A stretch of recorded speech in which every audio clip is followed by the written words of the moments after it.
Welcome to Adventures Gone Mad, your critical look at D&D books. I am Kyle W., and I am here with my favorite host, Kyle A. Hi, it's Kyle A. I do A things. Hi. He's an A person, I'm a W person. How are you doing, Kyle? I'm good. Work was, work, and I'm doing all right. How are you doing? I'm doing all right.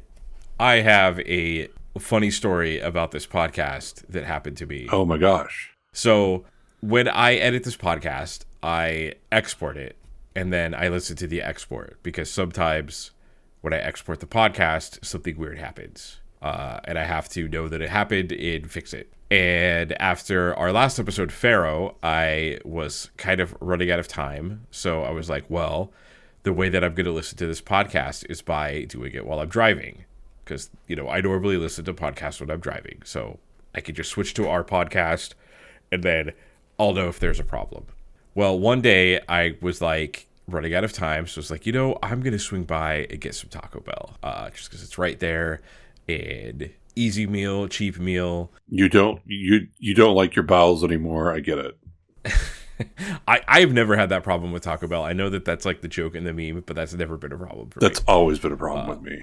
Well, it might have to do with Taco Bell being, I've been eating it since I was like 5. Okay. But anyways, so I pull up to the drive-thru after, putting my order in the app because millennial and I don't want to talk to anybody. And I drive up and she's taking my order and she's like giving it to me and she's like making small talk to me. And then I realize that my voice is coming out of the speaker of my car as I'm talking to this woman. And I'm like, oh my God, how do I explain to this woman what is happening? Because I'm talking to her, but I'm also listening to myself talk in my car.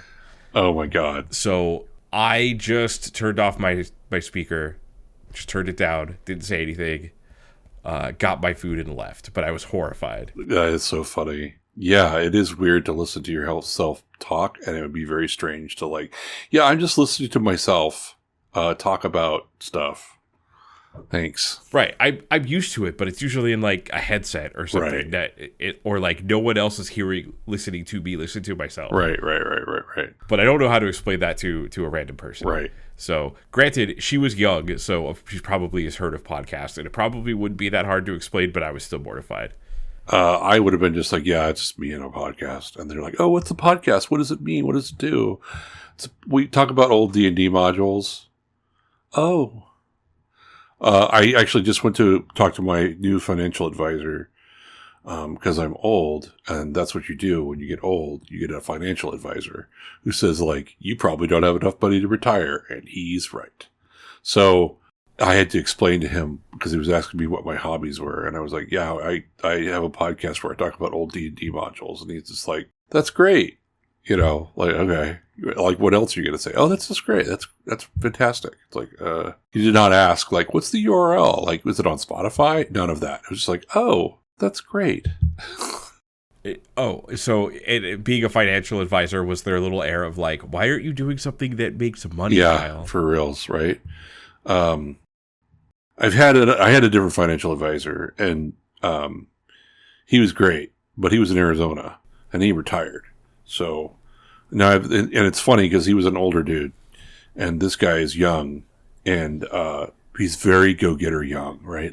I remember when I was 20, whatever, and oh yeah, I've got tons of energy. I can do things. I'm going to work all the time. I'm going to do all this stuff, and you're like, oh wow, yeah. I guess I want that person on my team because they're going to have a lot of energy to work on my stuff. So I guess that's good. But now I'm just old and jaded, or at least I feel old and jaded. Well, and the financial advisor that retired is a good financial advisor because he retired.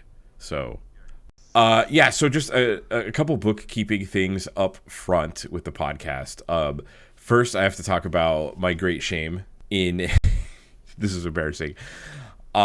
So for most of the podcast, I gave the wrong email address because I was using an old template that I made when we were figuring out how this podcast was going to work. So as a clarification, the email address for this podcast is adventuresgonemad@gmail.com. Yes, it is. I have slowly worked on correcting it, but the way that our podcast host works, I can't just like correct all of them, so I have to do it one at a time. So it's going to be some time before that's updated, but that will be updated from going forward. But just keep in mind the email for this podcast is adventuresgonemad@gmail.com. I haven't been receiving any email, and maybe it's that no one sends me email, which is fine. But then there's also like, well, you were giving the wrong email address. So even if you did send an email, I didn't get it. Yeah. And I mean, I'm one of those people that emails podcasts, so I know people do it.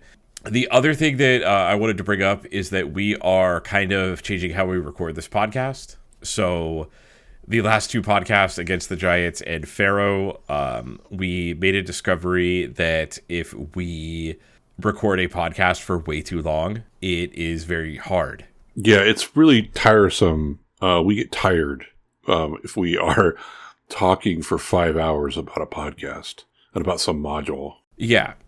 So there's a lot of it that gets cut out when I do the editing. So if it's a 4-hour episode, we were talking for like 5, maybe close to 6. And you know, at the end of the last episode of Pharaoh, I like couldn't even read at the end. I was so like mentally exhausted. Yeah. And if you listen to Against the Giants, we slowly start losing our minds towards the end of the podcast. Yeah, it's like, who cares? Gary Gygax sucks. I hate you. And it's really not because it's so bad. It's just because like we just can't anymore. Yeah, it may have come off like that, but that was definitely not the intent. We just were mentally exhausted by the end of that. Yeah. So we're kind of changing how we record the podcast. We're going to break it up into like 2 separate parts, which are going to be recorded on different days. I'm going to edit it down to be like the same episode. So as far as like it being posted, it's going to be posted. That's not going to be different. It's just that we're like recording it on 2 separate instances. That way we don't get super exhausted and have trouble reading dialogue or text. Yeah, I would also say that maybe for ones that are long, like Against the Giants, we might have probably benefited from having that be 2 episodes. But, you know, we're going to see how it goes. Yeah, I mean, we read it, and it's hard to tell how long the recording is going to take and how much we're going to talk about it. It's like pretty much impossible. Because we like to talk about these things. We do. Otherwise, we wouldn't have 4-hour long episodes for 30-page modules. I've got something to say. All right, so getting into today's episode, so we are continuing through the Desert of Desolation adventures. The second in the series is the Oasis of the White Palm. This is the second module in the series, and this podcast is kind of recorded to listen to whatever order you want, but because this is like after Pharaoh, it might behoove you to listen to Pharaoh first if you're just skipping around. So Oasis of the White Palm is by Tracy Hickman and Phillip Meyers. Tracy Hickman was the credited for Pharaoh. Phillip Meyers was not. That is new for this adventure. It was released in 1983. We also did another module that was released in 1983, so I already have this pulled up. The most popular movie was Star Wars Episode 6, Return of the Jedi. Classic. And the number 1 album was Thriller, which came out in 1982, but was still the number 1 album in 1983. And the most popular video game was Miss Pac-Man for the Atari 2600, which is a not good version of that game, but it's all we had. So the Phillip Meyers, he's credited as a writer for this. He only has credits in one other module, which is what was released in 1985 called Baltrin's Beacon. That's the only TSR credit I could find for him. He did also write a letter into Dragon Magazine at number 49 in 1981. Either it was him or another Phillip Meyers. I don't know. Maybe there's someone else named Phillip Meyers that's really into D&D. And the letter was just about D&D tournaments. And it sounds like he was part of like the community and working on D&D tournaments before his involvement with this. What his actual involvement was, I am not 100% sure, but he does have enough involvement in it to have a credit and his name on the cover. So I could only assume it is quite a bit. He's also listed in the back under design. So, which brings us to another thing, Kyle. On page 32, the credits. This actually credits the artist. Yeah, finally. Which I don't think any of the other adventures we have really done that super well. No. So this actually tells you who did the cover and who did the interior. Yeah, and there's only 2 artists in this one, which is Jim Holloway, who we have talked about before, pretty infamous. It's illustrated a lot of modules, and the new one that we haven't talked about, who is Keith Parkinson, who got hired on when all the classic sort of, after all of the firings at TSR for all the artists, they hired, him along with, Larry Elmore and Jeff Easley and Tim Truman. He is, obviously has illustrated a ton of stuff for TSR. So like Star Frontiers, Forgotten Realms, Gamma World, almost all of the Dragonlance art, just a ton of it. And he also did all the like Palladium books. He did a lot of those, little art for that. And, he worked for Random House. So there's a lot of classics like David Eddings and Terry Goodkind. A lot of the covers for those novels are all his. And obviously did a lot of like riffs stuff. And apparently he also did a lot of the original EverQuest art. Oh, interesting. Yeah. Yeah, I know Larry Elmore did a lot of that too, but I did not know that. Interesting. Yeah, unfortunately, he died in 2005 at the age of 47. Oh, wow. So young. Yeah, so he died of cancer, basically. Of cancer, not just basically, but just cancer. And it's just one of those things of like when you read a lot of RPG books like the both of us have, you'll see these same artists and you'll see the same art and you're sort of like, oh, that looks familiar. And I remember seeing a lot of his art, but not knowing who he was. And now I could now put a name to all, when I see that art style, I can go, oh, that's Keith Parkinson. Yeah, and he has like a really consistent style going through this. And, you can definitely tell that he did the art for this module. It wasn't just art that they, sometimes you look at modules and you'll be like, well, that's just a generic goblin. It could have, they could have just had that art, but, this is all a specific type of thing. So, you could tell that he did, all these illustrations that he did are specifically for this module. Yeah. And you could see that this is some of his earliest work. Because if you go to some of the other later work that he has, it's much more detailed. And it's sort of interesting to see this being his sort of like probably some of his first work. It's really neat. Yeah, a lot of 1001 Arabian Nights guys with scimitars in here. Right. So this is, mentioned this before, but this was printed again in 1987 under the Desert of Desolation release, which includes Pharaoh, this adventure, and the next adventure in the series, The Lost Tomb of Martek. So you can get all of it at once with just getting the Desert of Desolation. All right, Kyle, and before we kind of get into the actual meat of the adventure itself, what is your quick synopsis of this? I would say, what if there's a Efreeti that was super bad and we're in the Oasis and there's a city? It's kind of like what it was to me. Like this, and it's also like the beginning of the gen. Like, what if we had genies and Efreets, but just like a taste? For me, my synopsis of this adventure would be, oops, the adventurers messed everything up. Oops, the adventurers messed everything up in Pharaoh. That's actually pretty good. Yeah, so this adventure leads from Pharaoh. The actual intro of it basically just says, we assume the players went through Pharaoh. If you are skipping directly to this adventure and you're skipping Pharaoh, we are assuming the characters have the Star of Mopalar, which you get at the end of the previous adventure. Yeah, you have to have that. That is very important for this and the next module. And the Star of Mopalar itself is a gem of true seeing. So it is a treasure that you need for this adventure, but it is also a magical item that will do things for you. Oh, also in the intro on page 2, it basically goes through like the start of this adventure and it tells you like the setup. And one of the first things that it says is player characters should be directed through the desert wilderness to the Oasis. And it basically just says like, hey, go to the Oasis. That's where this is at. Like nudge your players in that direction. Yeah. The best that you can. Yeah. Because they could just not go to the Oasis. But I mean, the title of the module is The Oasis of the White Palm. So maybe go there. Yeah, and that's the meat of the adventure. So if you just walk around the desert and do nothing, then there's no pharaoh ghost that will show up and tell you to go to the pyramid. So it does say like, hey, you should nudge the players towards the Oasis. Yeah, the title of this is not "Do Not Enter the Oasis of the White Palm." It is Oasis of the White Palm.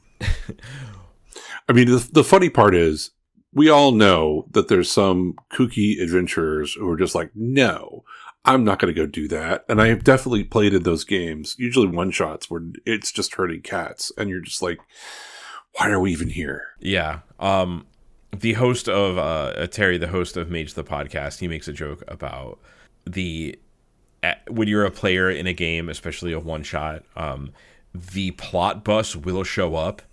And you have a ticket to the plot bus. You don't have to get on the first plot bus, but you need to get on the plot bus eventually. Yeah, please get on. It's also like, please get on the plot bus. Yeah, we don't have enough time for you to avoid the plot bus. It's not cute, and it's not funny. Just get on the plot bus, please. Yeah, because the DM's going to go like, now I got to make all this up, like, on the fly. Like, stop. So this adventure has a little bit of a different setup. On page 3, one of the things that it says is, monsters introduced in this module are on a specific page. And then it says, any humans encountered will know about 1 to 4 general rumors listed in the general rumors table.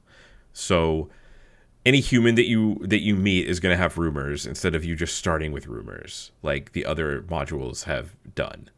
So it's kind of expected that if you're going to run into a human, the DM might want to figure out like what rumors they're going to give the players. Yeah, I was thinking about this, and like, you really, if you want to run this module, what you're doing is you're reading this entire module, reading the back page, and then going back to where those characters are at to make sure you familiarize yourself with like where they're at and what you're going to do, because you're not getting a description of, like, when you in the module, when you get to those characters, that just says, hey, this is that character. And so then you got to go in the back and see like, well, what is that character's motivation? So it's good to like basically read the entire module and then go back and probably read the parts where those players are at.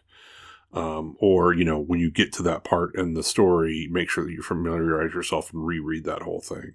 Yeah. And this is we've run into a few adventures where it would be beneficial to know that first. Yeah. So I'm kind of wondering, like, obviously, just monster stuff seems to be an appendix, but I wonder if that should be first. Yeah, in the book. kind of agree with you on that. Like, I would say it's a little, it would be either put it in with the characters themselves so you understand it, or put it up front, because you're sort of questioning, like, well, why are you being secretive about this? And then you have to go all the way to the back to find out why they're being secretive about it. Just sort of like, okay, well, then should I read this like a graduate paper and read the bibliography first and then read the actual thing? I mean, I don't know.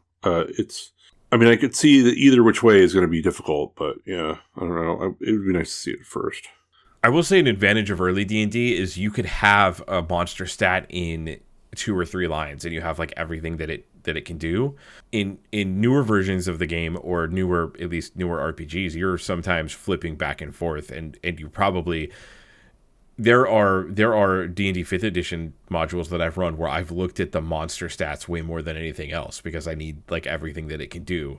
Whereas early versions of the game can just tell you everything that a monster does in like 3 lines. Right. So you don't have to flip back and forth. So I could see maybe that's why it's in the back of the book, but definitely the characters, the motivations that are in the back are very important, especially when we get to the Oasis later. Yeah, and I think that, I think there's a choice that was made here, right? Like, you had to make a choice. Like, there's sort of also kind of the early thing of, let's experiment with what we think will work best, and we can't really play test it. So, they did their best, and I mean, it works, but it feels a little bit clumsy, a little bit cumbersome. This is also a Tracy Hickman adventure. So we've already talked in Pharaoh about how Tracy Hickman really wanted to get into like character motivation, even though this is like a fantasy game and sometimes the character motivation is like pretty flat. He's way more interested in what character, like what NPCs want than like any other person any other adventure that we've read. Yeah, really. For sure. And that's a good thing to reiterate. Like, he's definitely, like, just in general in this module, there's much more potential for role play and character development than there are in, a lot of the adventures that we've read, if not all of them. And he really wants you to role play some stuff, I think, in my opinion. Oh, for sure. You could spend a lot of time just at the Oasis talking to people, so that tracks. One line I do want to talk about on page 3 under the Desert Prologue, as far as like this seems like language that I would see in a modern RPG or in like a modern module, so it's interesting that it stuck around. But under the Desert Prologue, it essentially says, if you are basically the characters, if they are wandering around in the Desert of Desolation and there's nothing in the hex that they're on, it gives you a generic thing to read, which is the same as Pharaoh. It's the same dialogue, the same text. However, it does say, basically it says like the DM doesn't want you to directly affect the outcome of the adventure, like railroading as we would call it now. But it does say the DM may say something like, you have journeyed for 2 days without incident and see an oasis in the distance to keep things moving. So that seems like a modern language that we would see about like directing you to get to the meat of the game instead of letting the players like hang themselves, essentially walking around the desert starving. And you only have so much water and food, so there's an oasis. Seems like a no-brainer, but it almost feels like people played this and like, oh, we're not going to go to the oasis. Which is like, okay. I guess, okay. Yeah, so you're walking around the desert with your gem of Mopalar, and we kind of get into like a little more of the setup on the next page. It kind of has more of the encounter, like very similar encounters to Pharaoh. I actually think it's all the same, except there's no thunder herders. No. So I guess they're not in this section of the desert. No, but there's still a purple worm. There's still a purple worm. There's still a sandman. There's still acid rain. It's early D&D, so there's giant tarantulas. There has to be giant insects. And there's still the same dust storm that will cover up your footprints, and you still have to, you have the camel and the draft horse. Like, a lot of this text is exactly the same from Pharaoh. Yeah. It's the same desert. Yeah, you get to... He wants to make sure that you divvy up who's got what and what you're writing, or, what if you choose a camel or a horse and what it has on it and all this stuff. So, which is also kind of weird because you're going to go right to if you're going to go right to the oasis, it doesn't matter too much, but that's okay. So you have the gem of Mopalar. I did actually want to bring that up really quick because there was a little confusion that I had on this, and I did some research, and I didn't really find like an answer that I found satisfying. But the Star of Mopalar, that is a gem of true seeing. I looked in the book. I could not find a gem of true seeing. There's a gem of seeing, and there's a spell called true seeing that clerics get, but there's no gem of true seeing in any of the books that I looked at. Oh, okay. Another thing, when I was researching this, I did stumble upon a podcast called the Evil Dungeon Master Podcast, which does like mini podcast about D&D stuff. And about 5 months ago, he made a video about the difference between the gem of seeing and true seeing. So there's still people talking about this in 2024, 2025. Okay. About old D&D. So I just wanted to shout that out. I thought that was like interesting. That it was like, oh wow, someone made a mini podcast about this exact thing that I'm obscure thing that I'm Googling. Look, it's not a gem of true seeing. It's just a gem of seeing. Yeah. And notably, this is a level 6 through 8 adventure, and Cleric's True Seeing is a level 5 spell, so a cleric would not get it until level 10, or level 9 if they had a 17 or higher wisdom. So, like, True Seeing, if this does give you a True Seeing, it gives you a thing that you don't have access to yet, for sure. But I'm assuming it's a gem of seeing, and not a gem that gives you True Seeing. It's not very clear, and I didn't find specifically what the magic item does, but I would assume it's a gem of seeing. Like, maybe that's a typo that they put in multiple books. I don't know. I'm very unclear on that. And also, Pharaoh and this book doesn't say, like, hey, it's a gem of true seeing, which is in this book on this page, which would have been nice. Right. And granted, at this time, there weren't that many, everything was from the DMG or the Player's Handbook, so there weren't that many things printed that way.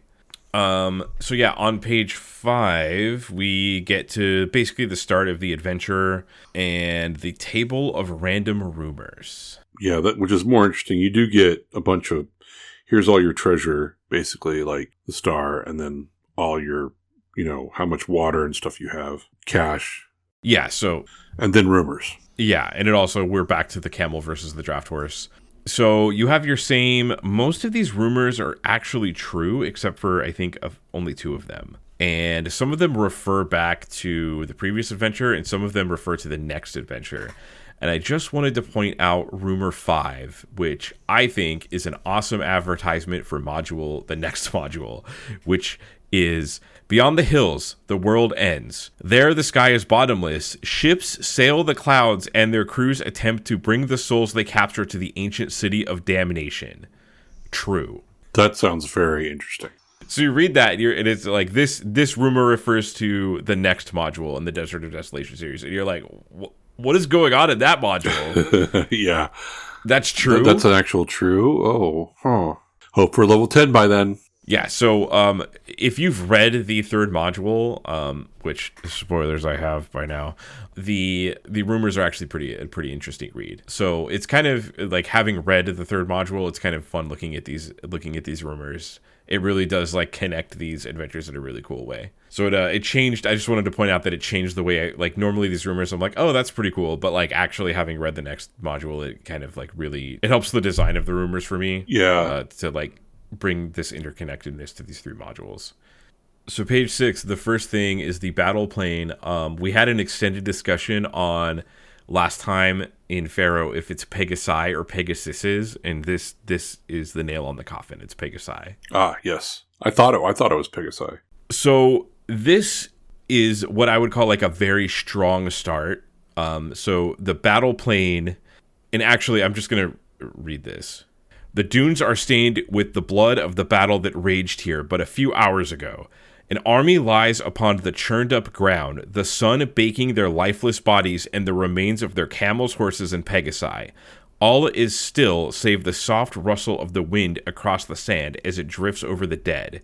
Only a single human figure crawls slowly and painfully amongst the fallen bodies, a sad but valiant warrior. I think this is a great start. Honestly, they should just start the adventure right here. Yeah, I sort of had to do this again because I think I did this when I was reading it, but I wanted to look again. Like, if they don't really give you a starting place, which is kind of, you look at the map, the desert wilderness map, and I don't think that they really give you a starting position, but I would think like you would want to start right there. I mean, I guess if A is a starting position, which I guess maybe that's it. They don't say. Yeah, I'm not seeing it. That seems like a thing. I'm not seeing it. That seems like a thing that they would know. Yeah, I mean, so the A of the start. Okay, it is A of the start of the adventure. So literally 1 hex to the west is this encounter. So it's almost like you could, if you wanted to, say like, hey, you could see where the Oasis is because they want you to know, like, oh, you can see the Oasis and the, where that's at because that's where you want to go. But you'd almost be like, hey, when you look around, you see some smoke or something over there. Because if you go just 1 hex over, that's where this is. And to me, this is a really important encounter. And you want to have this encounter in your adventure. Yeah, it tells you, like, 1, it tells you what happened. And 2, it tells you, oops, you messed up, adventurers. Yeah. And it not only does that, but it's also like it'll like, even if they haven't done the adventure before, it sort of gives you an idea of like what kind of adventuring party you're going to be, because there's a guy there, he's hurt. What do you do? So it's sort of also like there's a role playing thing, and also like what is the dynamic of the party going to happen when they encounter this thing, and the knowledge that they just caused this whole deal to happen. Right. And there's something weird here because 2 armies clashed and they're all dead. So it's not like, oh, there's the victor. Like, and obviously like the guy that is crawling towards you, it's like, obviously he's not the victor, like he's a victim as well. So yeah. He does. I will say a thing about this adventure and Pharaoh and the next adventure is like there's maybe a little too much prose in the descriptions, which I kind of love. But when you're reading through all these, you're like, okay, maybe all these characters talk a little too much. Yeah, because he does have about like a paragraph or two. The lone warrior, the surviving warrior, they call him, and he basically tells you that 2 days ago they found a bunch of the air lancers burned, and essentially like all these people were burned in a tower of fire that came from the sky, and suddenly a tower of fire soared into the sky, taking the shape of a huge man. His voice shook the ground. "Look upon the death of the world, ye mortals," he roared from the clouds. "For I have been released from bondage and have come for my revenge." like whoops. Yeah, so the Efreeti that you released in Pharaoh went over to this module and just started incinerating people. Lovely. Whoops. So that's what I mean when I say like the adventure is messed up. You released an evil Efreeti who is essentially like running around just destroying people because he wants to. Well, he like wants to destroy the world. So there you go. Because he talked about that in the first module. Like, hey, I want to destroy the world, and now he is. Yeah, he basically said, "I want to destroy civilization," and he's doing his part. It also does say that he raised his hand and the ground opened, outpoured his army of the undead, and we were slain. So, yeah, you're messing with... we did talk about this in Pharaoh. He's a pretty high-level magic user. The only thing I think is really weird is that, like, the guy hands over the medallion, which is really important. It's a good thing to have. So, like, what's interesting about this is like, to me, part of this is how did your party deal with this person? And how they deal with the situation and the people that are in it. Like, are they going to be good? Are they going to be bad? Are they going to kill him? Are they going to like not care? Like, it sort of gives you an idea of like what your party's going to be like. But you also have like clerics and healing, and he just dies, and it's sort of like, can't I just cast a cure? I mean, your party members are going to cast like, can't I just cast Cure Light Wounds and won't he be okay? And somehow you have to say like, no. Yeah, I mean, you're getting... I think you're pretty close to this level to being able to, like, resurrect people, too. So... Yeah. So it's like, okay. Yeah, he died in the cutscene, so you can't do anything, like in a video game. Yeah, so I think there's a little bit of, like, you as a DM would have to decide, like, well, that kind of makes sense that they would just heal him, and then he's there, and then maybe he's helping. I don't know. Well, he also, like, it gives you his stats, which he has 2 HP, 1 health. Like, he's not... Yeah. Or, sorry, 1 attack. He's not, like... He's just like a normal dude. No, he is a normal dude, but it's also, like, you could heal normal dudes. Yeah, but it also... He tells you everything he knows. Right. So, it's not like he would be this hard character to roleplay if they did heal him. Like, if you've already read the part about the Oasis, he knows, like, the Sheik and the people at the Oasis, and he tells you everything he knows that happened. So... There's not really a reason for him to die. Yeah, and the function of the medallion could be replaced by him. So... Yeah, he could be the link to the Sheik, and it would be a character that you could roleplay. Yeah, so, okay, you could... I mean, obviously, like, maybe the characters get there, their party does, and they don't think of that, which I think would be, like, kind of obvious, but whatever.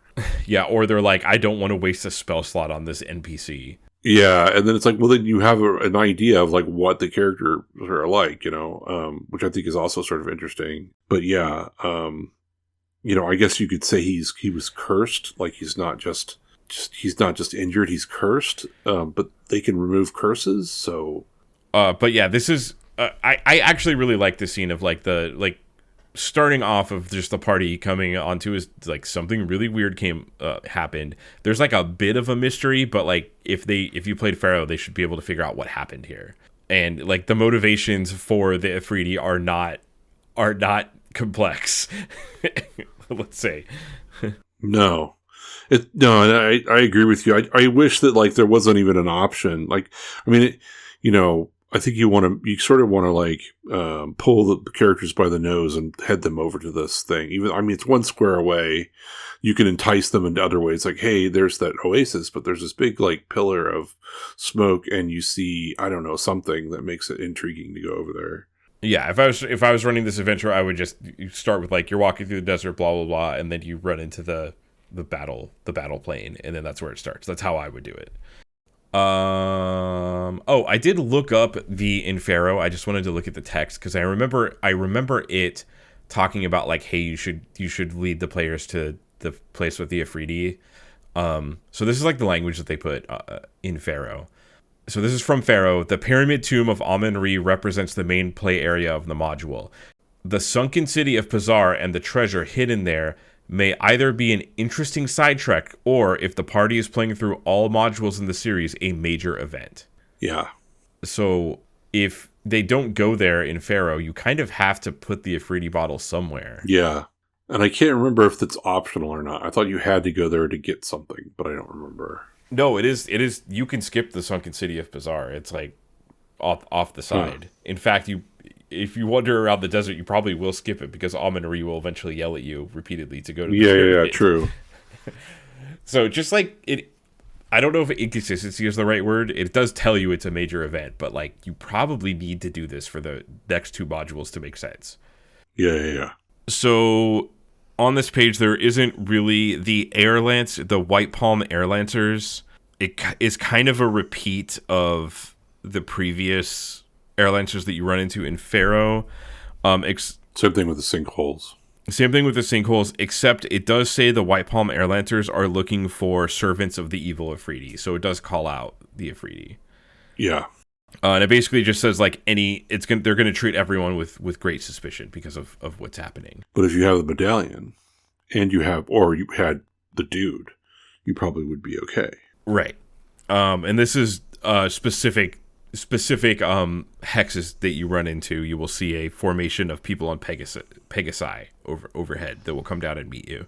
After that, on the next page, I just do think it's really funny that it says H, Oasis of the White Palm, Section 2, I, Temple of Set, Section 3, K, Crypt of Badar al-Musak, Section 4. It's just like the next sections of like the entire chapters of this. It's just like, yeah, that one. Yeah. Well, they're trying to say like, well, if you look at the little wilderness map, you'll see that like they're all in different places. So I guess if you just go wandering, if you don't go to the Oasis, start wandering around, you might end up at some of these places. Yeah, doing it in that order would be weird. I don't know, maybe that shouldn't be an option, but it just thought it was really funny that it's like, yeah, see the entire section of that book. And then my next favorite thing that made me laugh when I looked at this, M, the City of Phoenix. That's great. You used to live in the City of Phoenix. Hey, wait, what? You can stop at a Filiberto's and get a burrito. Delicious. So this is kind of weird because the City of Phoenix is the end goal of this adventure. And it's on page 7. And it basically, like, the end of the adventure is the City of Phoenix. So when you're reading this, if you read this sequentially, it's kind of weird because you have to go through the other sections to get to the City of Phoenix to be able to release the... Basically, the point of this adventure is that there's a djinn that is going to be able to fight the Efreeti because djinns are, like, good. And Efreetis are evil. So you're trying to release the djinn to go deal with him, essentially. Also, notably, you have to speak the word Atmopryeetno to release the djinn. Which you learned somewhere, but somehow I guess you could figure it out. I don't know how that would work, but whatever. Yeah, I think you figure it out at the end of the adventure, if I remember correctly.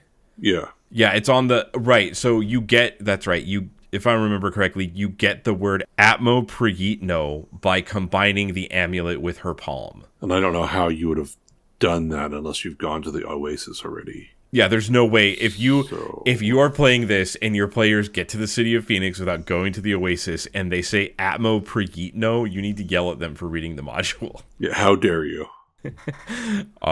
Maybe they're just really good D&D players, Kyle.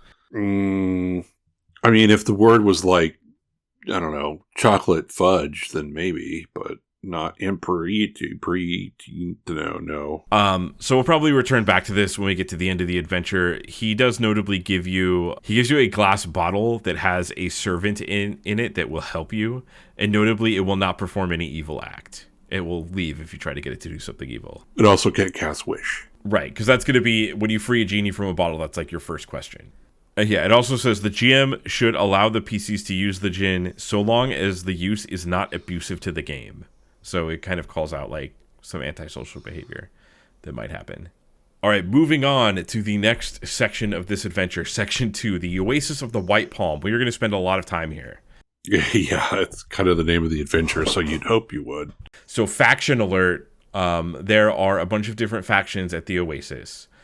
And this is a situation that I call like a powder keg. So there's a bunch of different factions. They're at each other's throat, and you introduce one of the most chaotic elements in the world, adventurers, into the mix. Who are going to just either, it's just going to be great.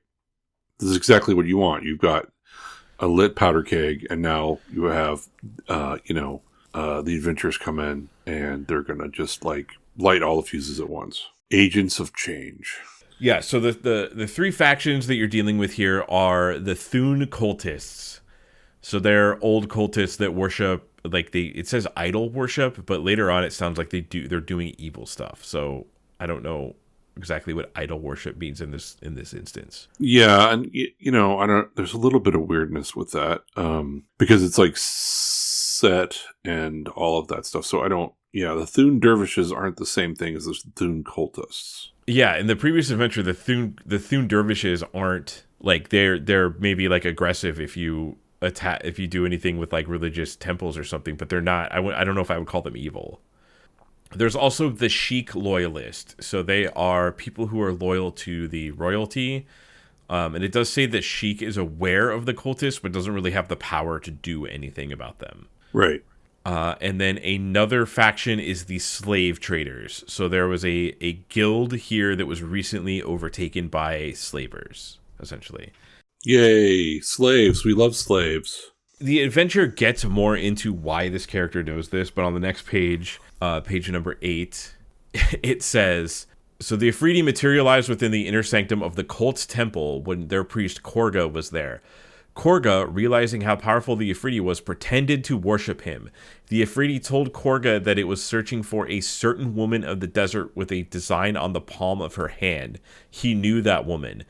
Like, when I read this, I was like, knowing the pattern of someone's palm is insane. How does this person know this? But it gets into this later in the adventure how he knows it. But like when I was first reading this, I was like, how does he know the pattern of a person's palm? That's so weird. Because it makes something up. So it gets into this later, but we learn about that later. Yeah, essentially I don't know if prophecy is the right word, but whenever a woman is to be a princess in this oasis, she is born with a like arcane magic pattern on her palm. So he essentially, it says like, I'm looking for the princess is kind of what he tells him. Yeah. But yeah, your adventurers are walking into this, and this whole faction thing is about to explode. Like they are at each other's throats. Like tensions are as high as they could possibly be in the Oasis. Yeah, and the reason why it is because he made a deal with the Efreet, and then he started trying to make this sort of side deal with the slavers to have the slavers get the princess, and then she disappeared, and the slavers are like, we didn't do that, and the other guy, the cultists are like, the hell you didn't, you're just trying to get more money out of us. So it's like this whole escalation of tensions, and then the Thune cultists want to overthrow the Sheik's people anyway. So there's basically this sort of triad of stuff going on with this major event where the slavers were supposed to get the princess, but they didn't, and the cultists think that they're lying about it. Yeah, so at this point of the adventure as well, you might as well skip to the back of the book with all the NPC names and read every single one of them, because their motivation is going to be super relevant when you're in here. Yeah. In fact, coming up to the random encounters. So there's day encounters and night encounters for the Oasis of the White Palm. The day encounters are pretty normal. It's like, hey, you run into some traders with some camels. They have palm dates to trade with you or beads.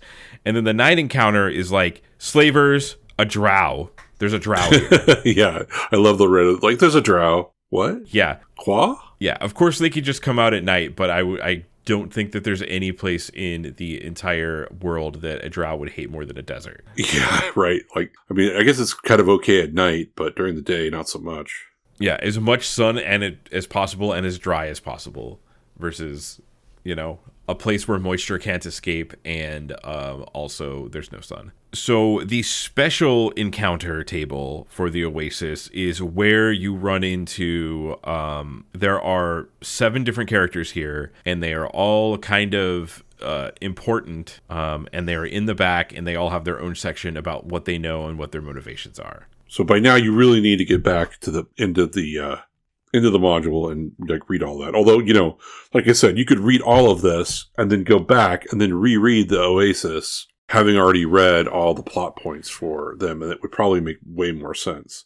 Or you just go in the back and sort of like, you can flip back and forth and try to like do it. I don't know. I don't know which I think it's intended that you read the entire thing, read the whatever it is that's going on with the characters, and then you come back to the Oasis and read it again. Most notably, you can run into Hassan Arslan, who is the prince and like the heir to the throne. And then you can also run into Chorus Elkoth, who is his brother, his younger brother. So you can essentially like run into the prince here just randomly on the special encounter table. And if you run into his evil younger brother, he will try to trick you into getting the princess for you. So it's like another NPC that you're going to run into that will try to trick you. Yes. I will say that these two Tracy Hickman adventures have not been, there hasn't been as much backstabbing as like the other adventures that we've read, but still, right. I would not blame any early D&D player for not trusting what anyone tells them.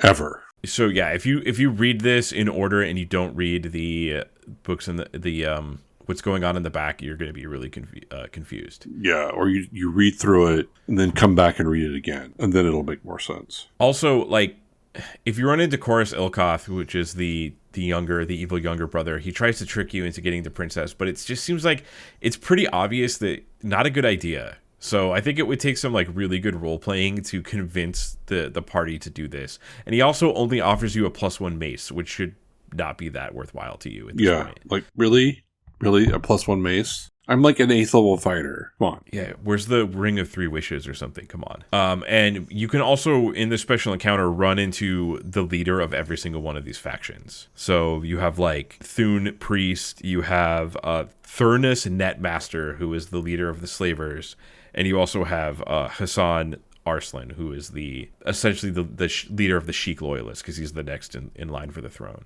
I don't think I have. I do want to. We're obviously going to talk about the Sheik. Right. I have him on the next page, though. Yeah, the Nomad camp is sort of, yes, there's guards. There's a Nomad camp. They're sort of guarding everything that surrounds the Oasis. Yeah, and there is a thing that's pretty interesting with the Nomad camp. That's like interesting flavor. So there's a band of green cloth that encircles the camp, and then it later tells you the green band acts as an insect and spider repellent and is harmless. Yeah. So it's just kind of interesting to see. It's like you see a camp and there's a weird green band going around it, and it's like kind of interesting to find out that that's what it is. Well, it's red, and there's a red one and a green one. Yeah, and the red one for lighting it'll burn basically. So it'll do damage to somebody. Like, you can use it as a way. It's all for defense, really. Yeah, so I think the idea is that, like, if they're being invaded, they light it on fire, and it makes, like, a flame wall around the tent. So the next part, essentially you're going to end up coming here, the Sheik's tent. So the idea is that you have the amulet, and it says, like, hey, that you found in the battle, and it says, like, hey, take this to the Sheik to prove that you are, like, that I know you and that you have this message to give. And it would be a good thing if you have it. I mean, if you play, it makes things easier if you play by the rules, but there's also, what's nice in here is that you cannot play by what you think you should do, and there's still rules for it, so that's good. All right, going to page 10. Where is the thing that I wanted to... So yeah, going into the Sheik's tent, it's pretty much impossible to get an audience with the Sheik unless you give him something or you have the amulet. Like you can't just walk in and talk to the Sheik. He does it does have this really interesting role playing challenge, I guess, that I like, where it says if any character is accused of theft, the Sheik will judge him. If you're found guilty, he will allow you to tell him a tale for 1 minute to amuse him. And you got to come up with something. You, as the player, have to come up with something. And it basically just says like, hey, the DM can kind of ascertain what the check is going to be depending on how good the story is. Yeah, the DM gets to judge someone's story and then decide what they think of it. And if you do get imprisoned, then you do get visited by Chorus Elkoth, which is the younger. Chorus Elkoth is the younger evil prince. I shouldn't say, well, not prince, because he's not. He's the second in succession, but he's not the crown. He's a prince. He's just not the crown prince. Yeah, he's mad about it. Yeah, he's mad. Also, just like another part of this adventure is that there's just like a lot of stuff the Sheik will say to you. Yeah. So he really likes writing dialogue for people.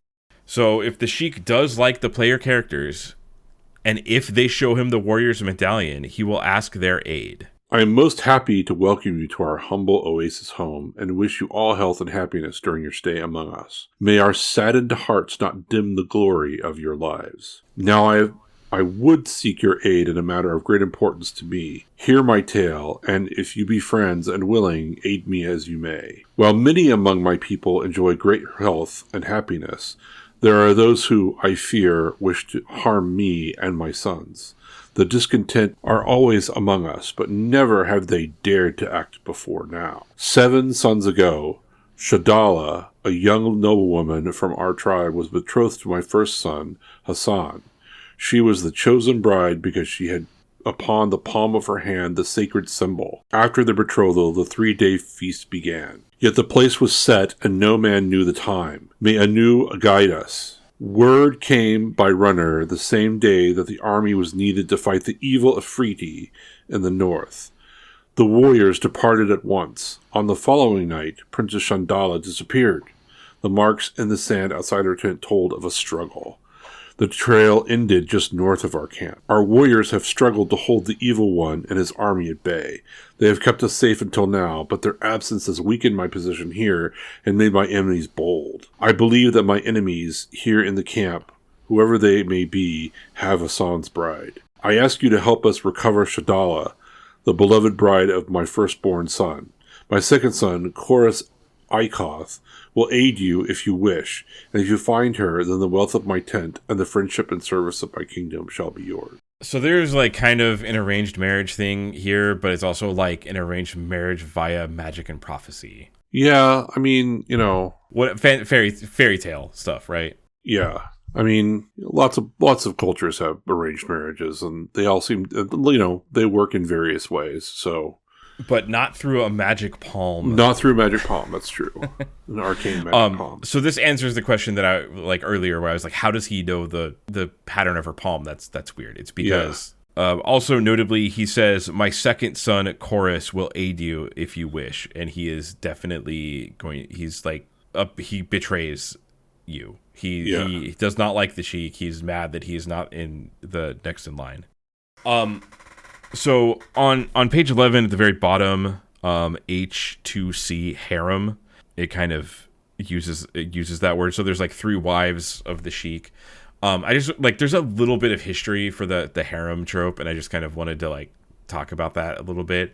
So like that whole trope of the harem, where it's like there is a group of women who are married to the Sheik, part of that came from a little bit of a misunderstanding from, as far as I could tell, came from a little bit of a misunderstanding when Westerners went over to the Middle East.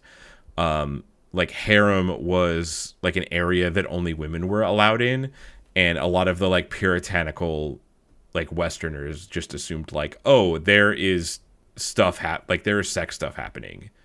Oh yeah, with the harem, and so this must be like a all wife sexual thing, and that wasn't necessarily true. It was like a different culture that had a different thing going on, and then that they kind of brought that back, and that whole like harem trope kind of persisted for a while. That's interesting. And now we still use the word harem, like they're like harem anime is a thing, like right. So it kind of got misattributed a little bit.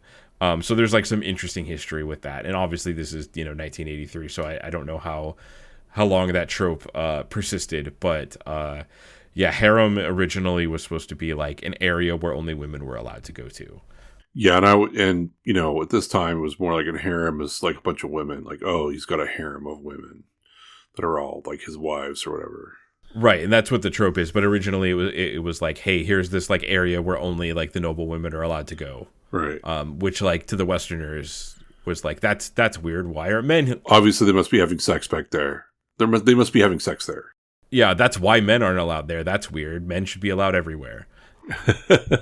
So I think it was like a little bit of culture shock stuff going on. Granted, I'm not an expert on that, but I do know that is a misattributed trope.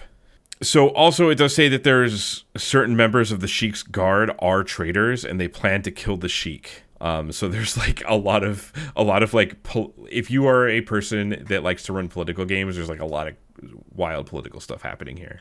Yeah, I do want to mention that they also mentioned that like there's the one god, so Anu is the one god, and that's who the royal family, the Symbians, and all of them sort of worship.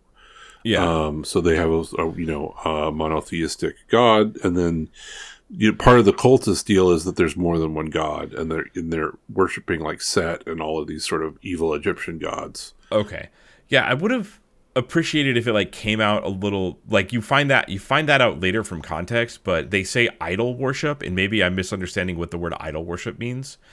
Well, I think that's more of a Christian thing about like the Ten Commandments and the thou shalt not worship idols, right? So that's kind of I think what he's sort of hinting at there. Okay. But it is weird because like they could have just said they're worshiping other gods. Yeah, but saying that they're worshiping false idols is a thing in Christian religion. So, sort of, they're idol worshiping. They must be worshiping false idols because there's only one true God. I mean, I guess like regardless of what it means, it could have definitely have been a little more clear. Yeah, for sure. Yeah, and I tried to like kind of look it up. I'm assuming like is that Anubis? Is that supposed to be Anubis? I think it's supposed to be Anubis. Yeah. And then it also notes that so in the Sheik's sleeping chamber, it talks about like the treasure that he has. Like he just has like a ton of treasure. And he does have a decanter of endless water, which is probably very good in the desert. Yeah, I remember reading that and going like, well, that's useful. Yeah. So yeah, the decanter of endless water, you plug it and it just keeps, you unplug it and it just keeps like giving you water. So yeah, probably a good thing to have in a desert. Yeah, you totally need that in the desert. Best magic item for the desert ever. So yeah, it gives you like a little more of like character motivations here. One thing I just thought was interesting is that on page 12 in the tent of Chorus Ekoth, he does have there's a woman named Karina, who's a female elven slave, and she is frightened, crying. She'll approach anyone that approaches her, but she's like being treated cruelly and being beaten. And it's just interesting because it talks about like a bunch of slaves, and this is the only one where it's like, yeah, this person's being treated really unfairly. Right. The other slaves, it kind of talks about them as like servants, like house servants, more than anything. So I just thought like the way that this adventure deals with slavery, but that you're also dealing with slavers who are very clearly evil and doing a bad thing. It's like the way this adventure deals with slavery is like very, I don't know, maybe it could have done it a little better. Well, I think it also, I was just thinking that maybe they just don't have enough space to put all this in there.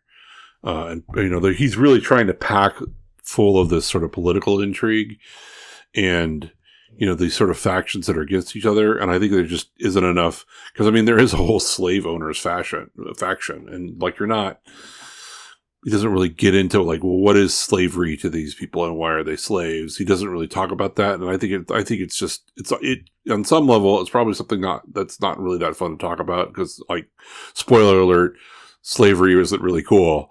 But you know, Yeah, and it's been like most modern D&D modules don't even mention it. Like they just like I think at this point, Wizards of the Coast is like we don't even want to talk about this. yeah, we would just not have it in our adventures at all. So Yeah, even when like reprinting stuff like Dark Sun, well, not reprinting, but like reimagining things like Dark Sun, where like the Dark Sun setting where there's a ton of slavery in it. I don't know how they're touching that now, but I don't think they're even touching it anyway. I don't even think they're talking about it. yeah, they want to fool around with it, and there's for kind of good reasons. And by kind of I mean really good reasons. Yeah, it's definitely a complex topic. It's like it's definitely a session zero conversation with your players. Yeah, I think he wants to focus more on the politics and this sort of faction intrigue than pieces of it. But he definitely wants you to know for sure that the second son is evil. He is not a good person. So that's why I think that's in there. Yeah, and Tracy Hickman, he also did say in the Pharaoh interviews, like, hey, I was interested in very good versus evil stories. Doesn't really like he's not really that interested in like gray areas. So he likes like the evil things to be evil. It honestly, like this is like a fairy tale situation that you're stepping into. Like there's an evil brother and a good brother, and a magical essentially a magical marriage. I mean, Freets and Jins, right? Like, Freets are bad, Jins are good. And interesting thing, there will be a couple NPCs that do this, but like Karina, the slave in Chorus Ekoth's tent, does essentially throw at you like the next step to the adventure. Yeah. So she basically will tell you that Chorus Ekoth, dressed in dark robes, leaves the camp every night when the guards are not looking. He never returns before dawn. And he overhears Chorus say, "Surely the place is set, but no man knows the time when Thurnus may be trusted. Saw, may the soles of his feet be smitten by 1,000 willows." So she definitely tells you, like, hey, there's something going on with the younger brother. Yeah, he's doing some shady stuff, but we should go find out what he's doing. It does tell you. Oh, we did miss. I do want to talk about. I'm going to go back a little bit. The central worship chamber. So it does tell you, like, on page 12 a little bit in the central worship chamber. It has like the clerics anew. I forgot that this was here. I thought this was in the next part. And he talks about.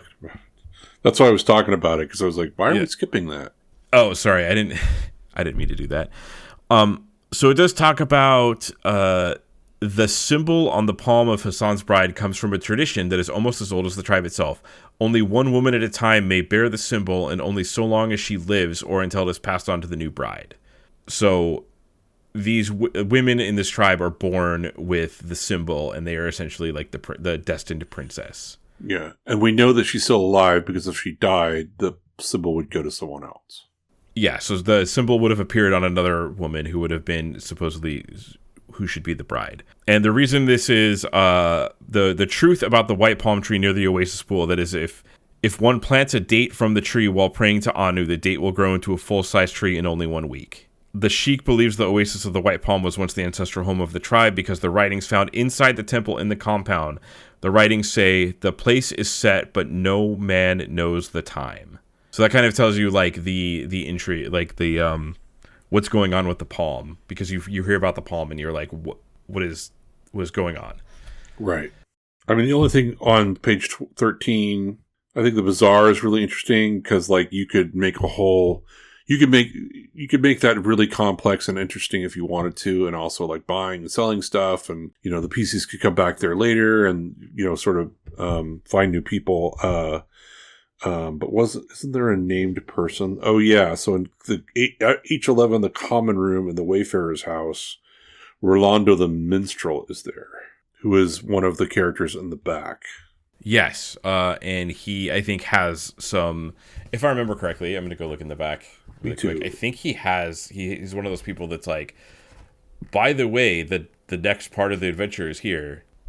So he knows, okay, so Rolando the Minstrel, will tell you about Martek, the Archmage Martek, which is very important in the next adventure because it's called the Tomb of Martek.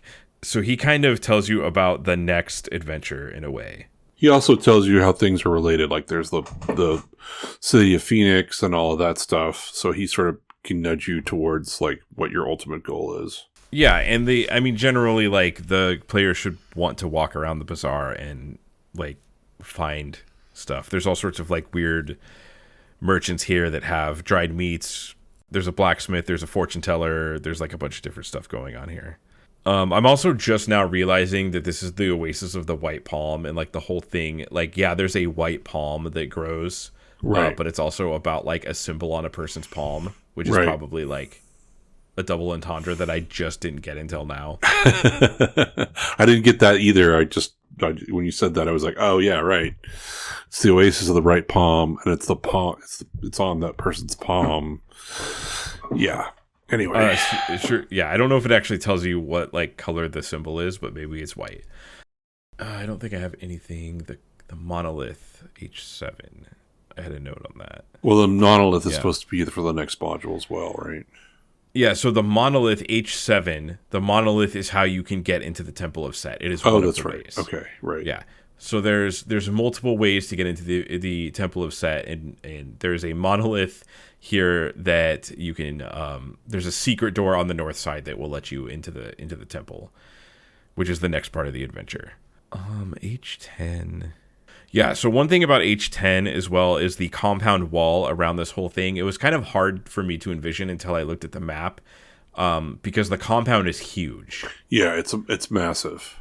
Yeah, and the maps are like all different sizes, so that was like a little confusing. The maps here are not great. Yeah, I mean, they look cool, but there's just like a little confusion because they're like different. They're all at different sizes. And all on the same pages. And some of them are like for instance, there's like Martek's map, which is like more of an abstracted thing. And then there's the compound, which is huge. And then there's like Desert Wilderness, which is at a different scale. And then there's like another, like the Crypt, which is like a dungeon. So like these are all at different sizes. So it's like a little hard to follow in a way. And also the module does say like, hey, use the bazaar as a way to nudge the player to the next place. Which, like I was saying before, is like you would see that in current modules. So like I think Tracy Hickman's like kind of either like people took that type of thing from this module, or like he's really thinking ahead of like, hey, we should help the DM like run the actual game, which is like a lot of modules do that now. Yeah, like thank you for doing that. On page 14, the next page, I think the stable boy in the stable gives you like probably the most useful information of anybody. Yeah. So here's what the stable boy. So there's a stable, and the stable boy will tell you this. One night, while sleeping in the stable boy awoke and overheard two men talking. Our bargain was sealed, said one. Your man was to take the bride and deliver her to my people. Instead, you betrayed us, and you are holding her for a large ransom. So it's like, oh, hey, oh, there she is. Yep. Yeah, and he says the boy saw who they were, the leader of the Sand Voyagers and a water bearer. So the water bearer is the priest. What was his name? The water bearer is Korga Kazan, who is like the secret priest of the Thune, right? The Thune cultist, and the Sand Voyagers are the guild that was taken over by the slavers. So he kind of like this stable boy has maybe the most useful information of anyone you can talk to of progressing this adventure. Yeah, well, of telling you what's really going on, and because you could go back to the Sheik with that information and say like, oh, actually, but yeah, it in terms of now we know why everyone is so hyped up and why everyone's having problems. Yeah, and then there's more like yeah, Hogan's Bar. You in Hogan's Bar you meet Happy Hogan, Rose Underwood. Yeah, Rose Underwood and Zorath Blackblade, which he's an assassin. That's surprising with the name Zorath Blackblade. So weird. And they're all in the back, and you all should read about them right now because we just met them, and so we should know what their motivations are.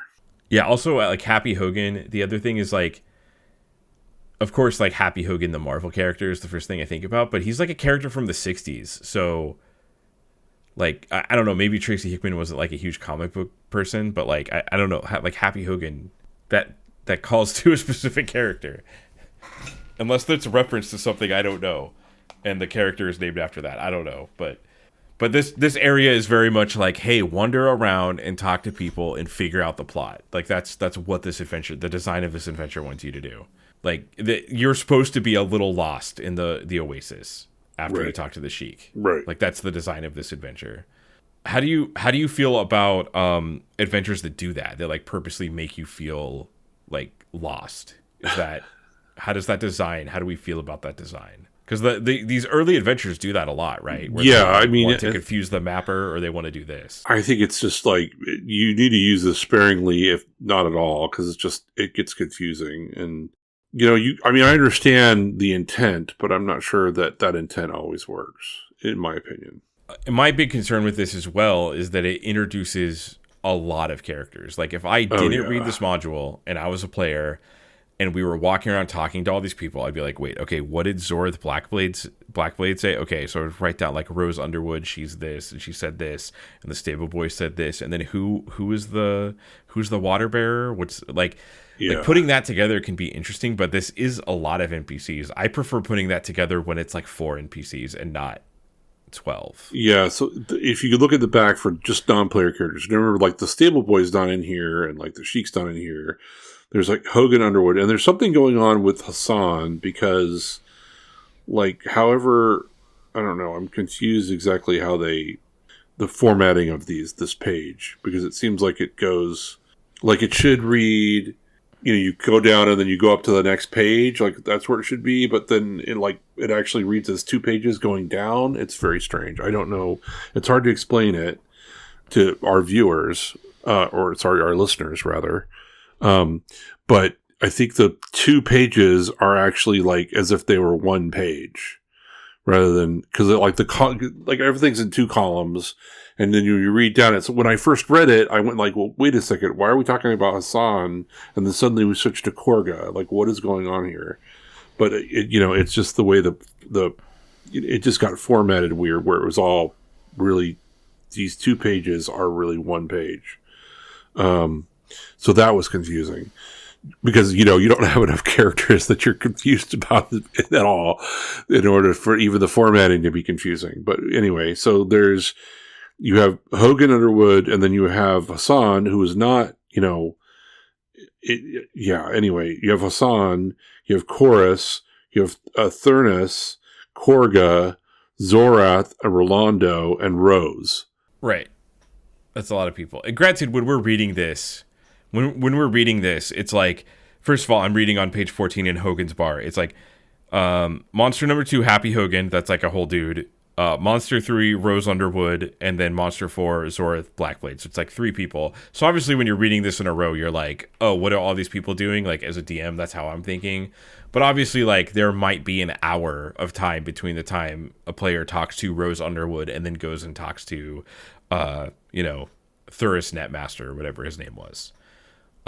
So maybe reading it makes it seem like it's a little more challenging, but I like as a DM, like I'm reading this and I'm a little concerned about the amount of NPCs that are here. Yeah, it can get very confusing to me. And it seems like the design. It just seems like the design of a lot of these early modules like purposely try to confuse you or purposely try to like make you feel lost, which is like obviously the designer wants you to feel that way.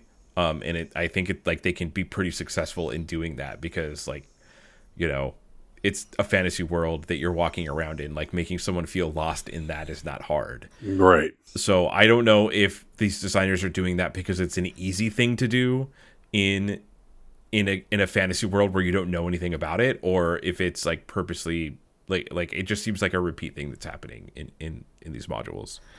Yeah. So to be confused, so as an example, just page 14 in and of itself is very confusing because in terms of keeping track of things, right? So in there, you're going to meet the stable boy. He's going to talk about Abu Kassan. And then you meet the bartender. And And then you meet Happy Hogan. You have Rose Underwood. You have Zorth Blackblade.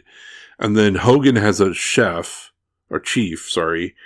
So you gotta, on that one page, there's like... It's a chef. Hogan's chef. Oh, is it a chef? Okay. So you gotta have a chef. So there's like so many people that you're gonna, you gotta have somebody taking copious notes about who all these people are so that you can sort of reference them all later.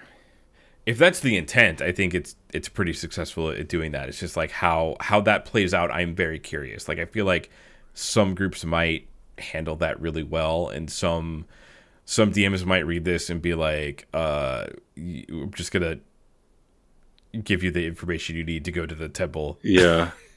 I wonder if, like, how many adventures just ended when they got to the Oasis and they're like, we don't know what to do next, we're bored. Yeah, we're done. No more. What? I don't care anymore. And it's just like, okay, the hole opens up and there's a goddamn temple there. It's just go do that. Well, the book does say, like, hey, nudge your players in the right direction. So I think like Tracy Hickman was very aware that is a possibility. Yeah. In the Oasis. Sure. Yeah.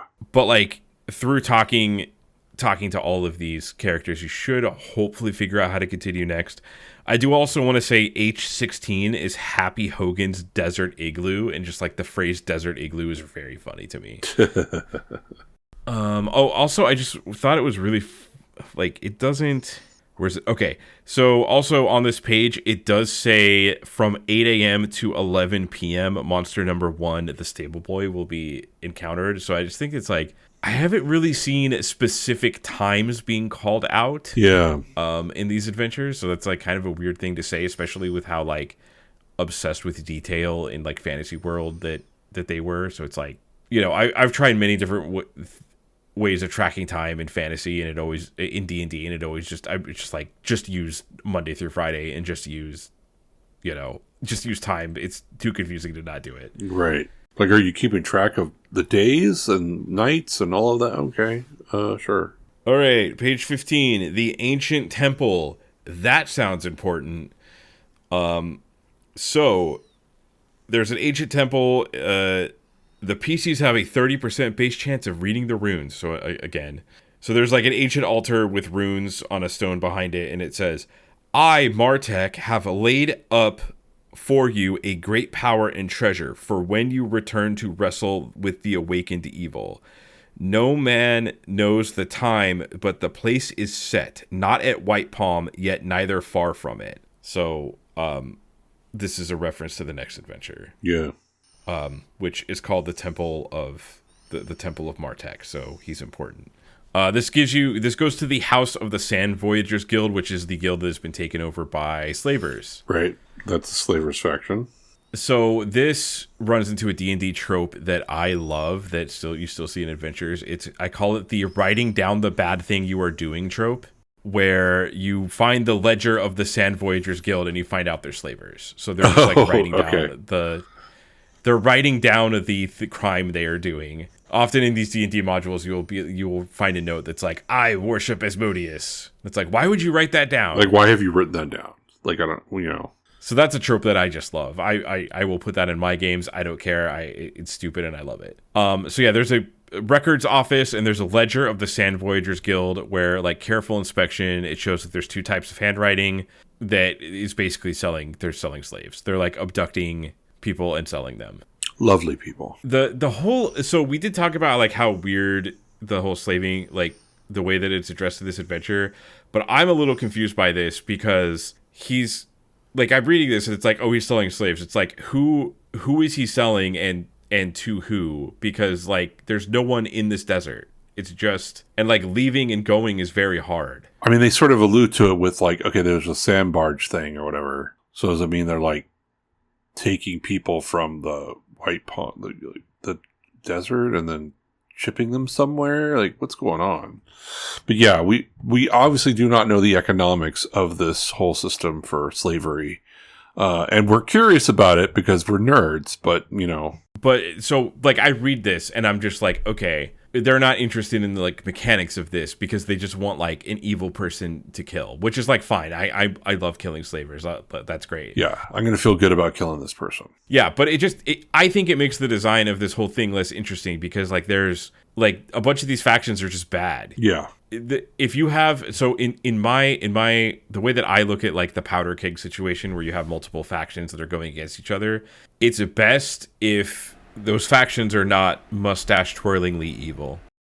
Yeah. Like it's best if there's like a philosophical thing going on and it's like, where do the players fall? But this, it's like, obviously, okay, I guess like the Sheik is like royalty and like represents the like authority, and maybe the players won't like that, but he's also going against like actual slavers and like people that worship evil gods. Yeah, so it's pretty night and day. There's no question who you're supposed to be fighting. Right. And like and you know, maybe with the whole fairy tale thing, it's like maybe they you know, the princess, they want you to be on the side of the prince and the princess. Right. So maybe that design is purposeful, but like the way that the slavery thing was handled, I think that like just making one of the factions super evil is just like makes it way less interesting. Yeah, I mean this is early too, so you know, this is sort of like, well, we want to have the good guys and the bad guys, so let's make it fairly obvious who's good and who's bad, and kind of go from there. But yeah, I mean, you know, in terms of storytelling, it's much more interesting when there's gray areas, and you're having and characters are having to navigate like, well, what side am I on this? And I guess for this specific adventure, it probably wouldn't work if the players arrive here and they're like, oh, the Sheik wants us to do something. Well, we're adventurers and we don't like authority, so. Oh wait, we're siding with the slavers? Oh shit. Yeah, like that's not like, yeah, who are you going to side with? The people that worship the evil idols or the actual slavers? Yeah. Like, oh. I guess if they're going for the fairy tale thing, that works, but maybe like could have leaned into that a little more. Yeah. So like I have to say, like, I'm a little like reading this as like, oh, it's like a powder keg and all these factions, and that's going to matter, and it's like really steering you towards like the Sheik. Yeah. I mean, there's no question. Like, there's, you know, he's the one, and he has the daughter that's going to say, you know, or sorry, the girl who's going to save the whole thing. And like, I mean, obviously that's later on, but it's like, okay, yeah, no, if you don't do that, then you're going to have a really tough time with this whole thing. So obviously there's evil gods, there's slavers, those are the bad guys. You need to side with the Sheik, even though we don't like the patriarchy. And a lot of that is probably me bringing in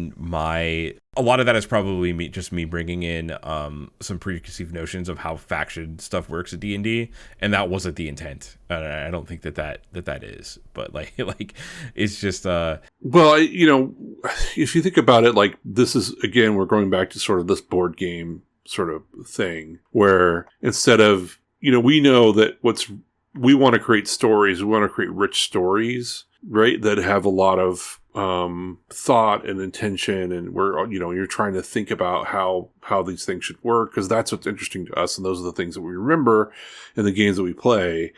But this is early D&D, and we have to think about like, well, it's still going a little bit, even though he's doing a better job than most, it's still, you know, we're a little bit on the board game of like the bad guys, good guys, this is who we're fighting, this is who we're not fighting, this is how we progress. So right. And he's, you know, we've already talked about Tracy Hickman is like pretty interested in like good versus evil stories, and like that's kind of the premise of this. There is an evil thing and you are trying to release a good thing to fight him. Yeah. All right, Kyle, moving on to section 3, the Temple of Set. So we get into the actual dungeon part of this module. Yes. Let's get into some dungeoning. So the fun thing about the Temple of Set is that this is under the Oasis, and both the Thune cultists and the slavers are accessing it, but they don't know. They're accessing different parts of it, and they don't know each other knows about it. Yeah, it's pretty great. And the Thune cultists are coming down here and worshiping some of the stuff down here, including the statue of Set, whereas the slavers are using it for a mining operation, and they are imprisoning people down here as well. Yeah, they're you know, just as slavers do, they're slaving people to do slaving things, which they are then mining things with the slaves. And the Thune cultist, it does say that they hold rituals here every night between midnight and 3 a.m. And I believe it was the slave boy earlier says that exact time frame, that people are gone during that time frame. Right. So that's kind of a hint. Right. Also, when they reach the entrance to the secret door at the back of the monolith, they say the words "open in the name of the Great One." So if your party is being sneaky, that's another way that you could figure out how to get in here, is you could find out the secret passcode. Yeah. I mean, the idea, I think, a little bit is to, be sort of sneaky and waiting for someone to try to go into there, and then they say the magic words, and then you know the magic words, so you will try those magic words, which is open in the name of the Great One. And I've seen this trope used in multiple dungeons, multiple modern modules. But I think this is one of the first times that I'm seeing it here, is where it does say that you could kind of figure out the secret passwords, and you could disguise yourself as the cultist and kind of come in here. Yeah, you could do a whole infiltration. Yeah, so I'm wondering if this is when that started showing up in these early modules. Maybe this is an example of an early version of that. Maybe. I mean, I don't remember reading any of the other modules where that was a thing that we talked about, but certainly, my first experience with it was with Star Wars, right? So when Han and Luke dressed up as stormtroopers, and they had Chewbacca locked up, and they went in. So very fond. I, of course, have lots of fond memories about Star Wars. Right, and then they capture them, and it's the stunt doubles instead of... Yeah. Oh, wait, that was Spaceballs. That was Spaceballs. So there's two separate areas, the cult area and the slaver area. They have two different random encounter charts that are fairly similar. The big thing that I'm seeing here is the cultists have to deal with zombies, whereas it looks like... or the cultists are... I think they're actually using zombies themselves. So the players will have to deal with the zombies if they run into them. Whereas the slaver area, you're going to run into actual slavers. Right.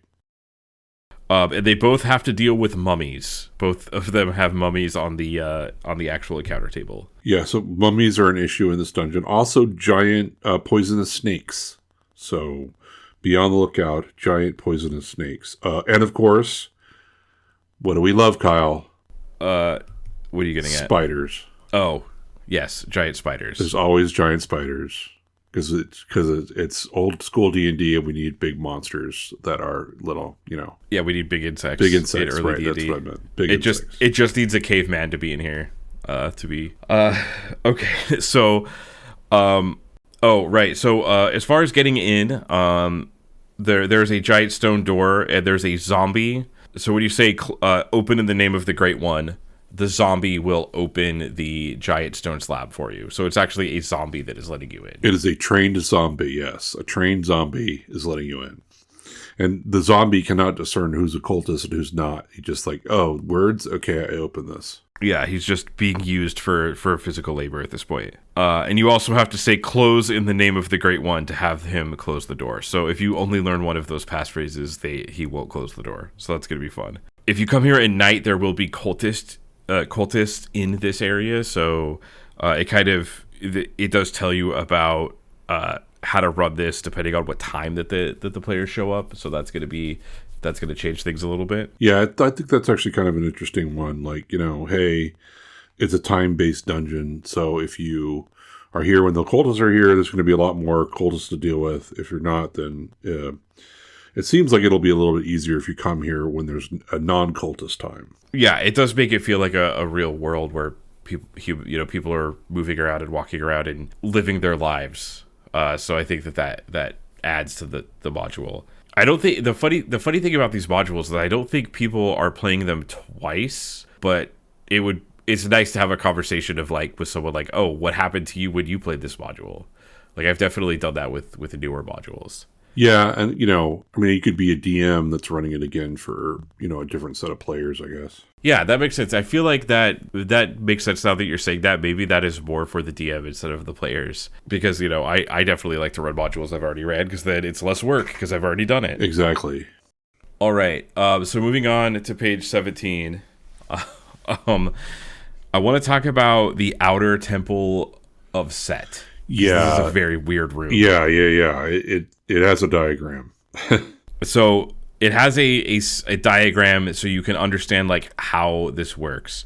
But essentially, there's a giant statue of Set that is the Thune cultists come here to worship this statue. So I guess idol worship. First of all, the statue itself is actually a decently powerful thing. So the actual statue of Set, first of all, we need to talk about, this shows up in like a lot of, first of all, there's iconic art for D&D of this. This shows up in some adventures. But man, early D&D is really obsessed with prying gemstones from the eyes of statues. Yeah, it's the player's handbook. So, what you saw in the player's handbook, everyone wants to do. And, it's almost like a trap that he's set for you to see these giant, lovely gemstones in Set's eyes. And they're like, well, I want those. Yeah, so if you try to pry the gemstones out of the eye, you get attacked by 10-foot long arms of the statue. They will animate as 16 plus HD monsters. Yeah. And at this point you are there, that's like double your level essentially at this point. And the arms do 4 to 40 damage. So that's like what, 40-10? Yeah. 40-10. 40-10. Yeah. So they could basically be one-shotting your characters a lot. And that I love this, that the gemstones are worth 10,000 gold pieces, but once they're pried out, they try to basically explode and also kill everybody. And if you don't know it's going to burst into flame, you need to have an ice storm or a cone of cold ready. Because, of course, you would know that you need an ice storm or a cone of cold ready. And if you don't, then they just explode and kill all of you. But if you manage to actually cast those spells, then you have the eyes for you. It's really funny to me that it includes that. Like, I understand like the naturalistic language of saying like, hey, maybe if they figure out a way to like cool it down. Yeah. But like, I would guarantee if you had some way to get metadata of everyone that's ever run this adventure, that's happened like once. Yeah. Twice maybe. So it's funny that they include that. Right, because I mean, like, oh, I'm going to use Gust of Wind, or I'm going to use this, or I'm going to use that. And I was like, no, it has to be Ice Storm or Cone of Cold. It's just, that's all you have. That's what you have to use. It's okay. It's early D&D. We get it. Yeah, so it's just like a very interesting design to me that they include that. But of course, I think they just want to include naturalistic language that says like, hey, you could actually cool it down and retain the full value if you figure out a way to do it. And these are like two ways that your players probably have access to. The other thing that's weird about this, the reason that there is a diagram for this is because in front of Set's statue, there is a depth. There's a pit with a pulsating red light that is 100 foot, that is actually 100 feet deep. And there's an illusion at 50 feet that makes it so you can't tell how deep it is. Yeah, which is pretty cool, but kind of bizarre. Yeah, so the other bizarre thing about it is you could go down the pit and then there is a room going off of the side of the pit, kind of like a garbage chute. Right. That you can go up into, and then eventually if you're in that room, that trap will dump you down here. But at the very bottom of this is like presumably adventurers. There's a bunch of skeletons, and there's some treasure down there because there's skeletons that have died falling down the pit. Like very, very strange room. Yeah, and it's also interesting, like it's kind of a weird thing because like with this whole dungeon, obviously there's a whole different set of rules if you're there between midnight and 3 a.m. So, like, looking at the map, you can see that, okay, well, there's an entrance to I-9. There's another way to get into I-9 that's not this. Like, there's a secret door off of I-8, which is, I guess we'll talk about in a second, or maybe we'll talk about. Mm-hmm. So, like, Korga is the priest, so, like, there might be a bunch of acolytes of priests here when you're there. And he can get to I-9, like he knows how to do that because he knows where the secret doors are and everything. So like you might meet him through the secret doors or he might be in there. But basically like, the reason why you want to go there is because there's a sanctum. And that's I-10. So like yeah, Korga's sanctum. I didn't want to say like, okay, well there's only one way to get through I-9 to get to I-10. There's actually another way as well. So you don't have to actually find this whole pit illusion thing. Like I kind of think most people sort of bypass this and don't try to figure this out. Yeah, there's no way you would go into I don't see a lot of reason to go into the like scary pit. A pit. Yeah, the pit that looks bottomless. And it's like, well, you need to know all this other stuff. And I guess like maybe if you went through the other secret entrance, maybe you could discern, oh, wow, there's a whole another way to get in here that I didn't understand. Like, okay, cool, I guess, Yeah, I guess if you had the ability to fly, probably wouldn't be that bad. Yeah, and I mean, you should have access to flight. So, And I guess lowering a rope to see what's going on with the pit is probably like a pretty natural thing to do, and you can sense that like you're going to hit a bottom at some point. Yeah. So I'm sure that there isn't a reason to go down here. But yeah, the other thing that I'm running into that's weird with this module is like I feel like I don't want to call it random because obviously this is like an Egypt themed set, no pun intended. But it's weird going down here and then there's like no mention of Set or the god Set, and then you're like in his temple. Yeah, there's a little bit of weirdness of this Egypt themed sort of thing. And well, because there's another god also like we get to as well that's in this, in the dungeon. And I think Anu is supposed to be Anubis, but he doesn't really explain that it is Anubis. So, I mean, it'd be nice to have a little, it may just be that they just didn't have enough space to explain sort of the, cosmology he was thinking about with all of this, but yeah. And I wonder if like, I mean, the people that play, first of all, like the people that play D&D at this time were probably interested in mythology. Like that's not a surprise. Right. But like the way that you describe when you walk into the outer temple of Set in this room with this Set statue, it doesn't say like in the center of the room is Set. It doesn't say that. It says, a stone idol of a man with the sneering head of a jackal. Right.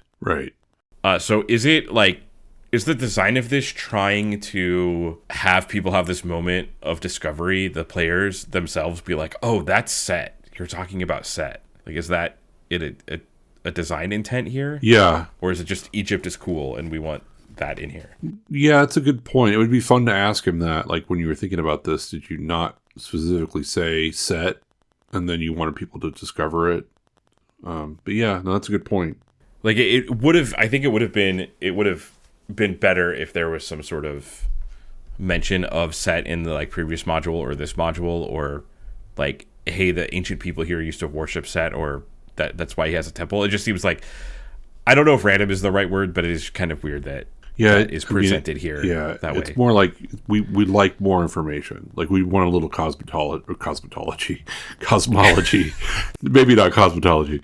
Maybe we don't want cosmetology. But yeah, more like cosmology about like, okay, well, what was going on and why were these people worshiping Set? Now they're worshiping him again, and that's the idol worship, I guess. The Acolytes' quarters are next, so, if it's between the hours, you're going to see some stuff. I guess they're here no matter what, I guess. So, yeah. So he says Acolytes. Says they will not be here between midnight and 3 a.m. They will be in I-6. Yeah, so they'll be in the temple, just in a different room. Right, they'll be in the priest purification chamber, which is they'll be in I-6. So they'll actually be in the... This is the part where it sort of gets confusing for me. But yeah, no, they'll be in the actual Temple of Set, so you got to deal with them. And if it's midnight, also in the Temple of Set, if it is midnight, you have to deal with a ton of cultists that are in there. So and the main dude, Korga. So those acolytes are not there if you go at different times. If you go at other times, they're in this room, and then you get in the priest purification chamber. Yeah, so the priest purification chamber is what I wanted to talk about because there is a trap trick here that I want to talk about. So it talks about there's just multiple liquids in this room. There's like some sort of purification thing going on, and I just want to read this out loud because I thought it was like trap trick number 2.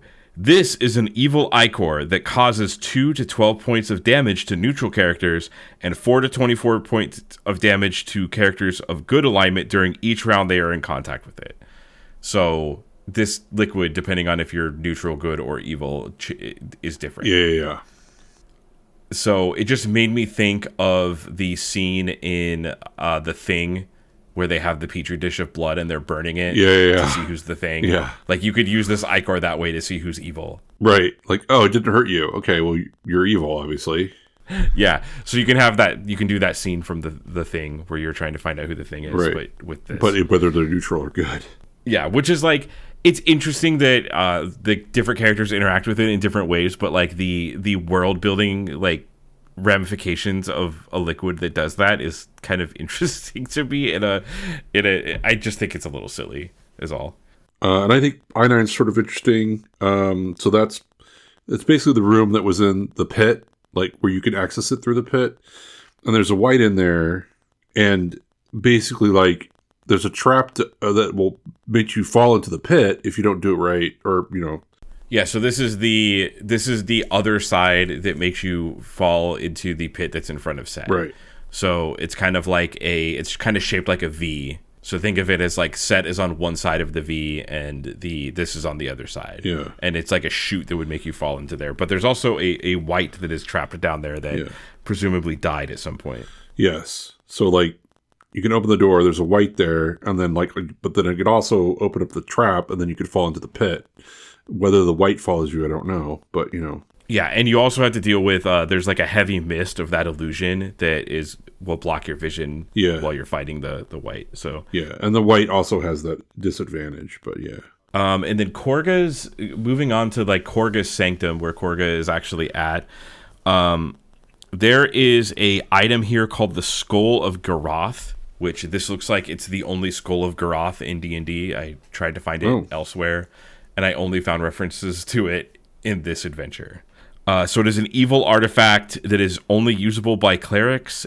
Any non-evil cleric that tries to use it will get damaged. And it allows you to use the runes on it to use Cause Fear, Animate Dead, and commune with the Efreeti Pasha once per month. So that's how they're communicating with the Efreet. Which I guess would be like it being gated behind evil clerics, I guess makes sense, but I think it would be like a little more interesting if the players could find this and talk to the Efreeti. Yeah. Like the Efreeti is like absolutely evil, and I don't know. I mean, the players talked to him in the previous module, and he basically says like, I'm going to destroy civilization later. Right. Like, how do you negotiate with that? But okay. And also, but I don't know. Like the way, if you look at the map, the way it's situated that's also behind that this chamber, the sanctum, is behind a secret door. So you're in this weird, there's a secret door to even get into this area, also with the whole pit thing that you have to do and fight a white and all this other stuff. And you may not even like realize that there's a secret door where, Korga actually is. So there's like a whole, it's kind of it's difficult to get into this room, basically. You got to have a lot of detecting secret doors and things to sort of like figure out that there's actually something behind here. But I think like once you see the white and you're fighting a white, and there's all this stuff, you're like, there's got to be something good behind somewhere in this area. I mean, yeah, you think that, but when you read the description, it says there's 9 sets of carved circular steps that lead up to the top of a platform on which is a strange glowing skull. And from reading these other modules, I'm not walking up and grabbing the skull. No, there's that. Like, no thanks. Like, ooh, pass. Yeah, so just like the metagame knowledge of these D&D modules would make me not want to interact with the dungeon in that respect. Like, oh, there must be something good here, and it's like a skull glowing. Mm-hmm. Yeah, and I don't think you have spells to help you kind of ascertain what that is, but there's no like skills. So I think maybe the DM might have to be a little nice to you to let you figure out what maybe is going on with that. Right. Otherwise, you're going to touch it, and if you try to use it, you'll damage yourself. Speaking of silly, evil stuff, the next room, the Essence of Evil, is a little silly. Like, I really like the description. And this is like, I don't know if this is a problem. I think it's just the voice of the way that this is written, but it definitely, the prose here is like a little flowery as far as D&D goes. Like, for instance, this hall, it says, the air seems to reach with icy fingers to your very bones, tugging at your life. The floor is covered with sand and dust that filters down from the cracks in the ceiling, adding to the 3-inch accumulation. So it's like a really cold room that it's just icy fingers that tug at your life is like.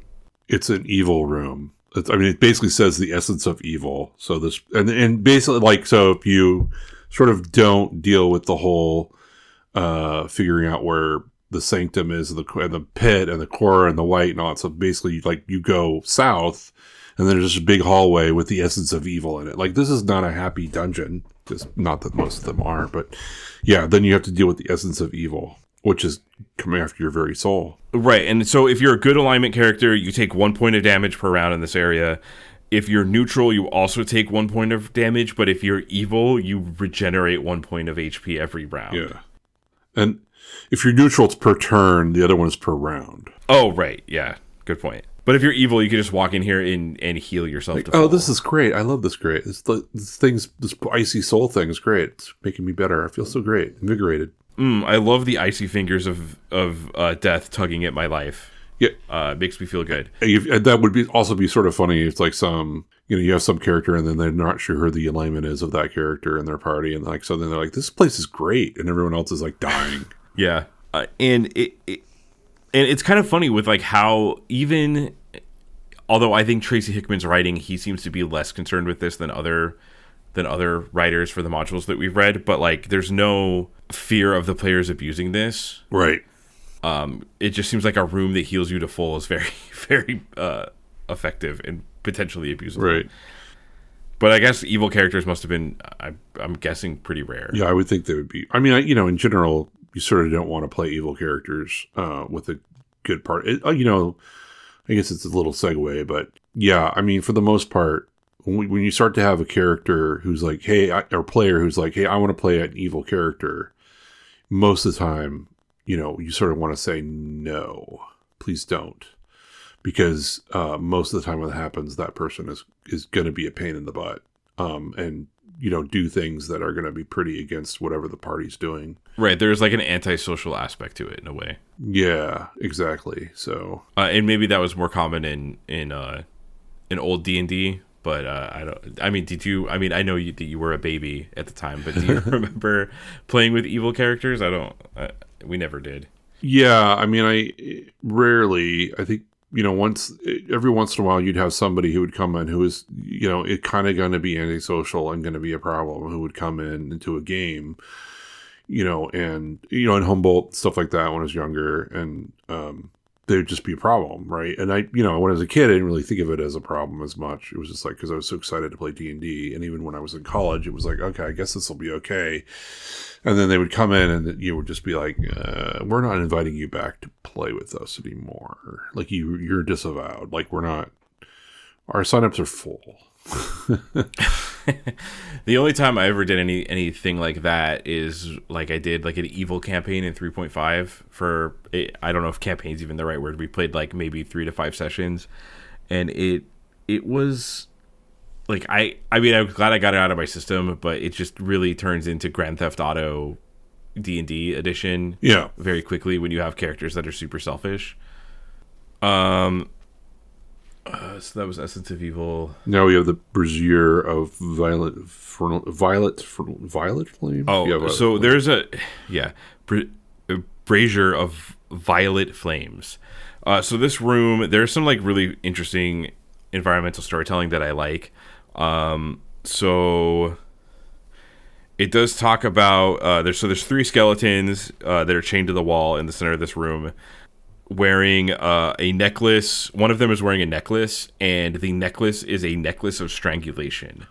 So that's like environmental storytelling to me, that like this person died from the necklace of strangulation and they are now a skeleton.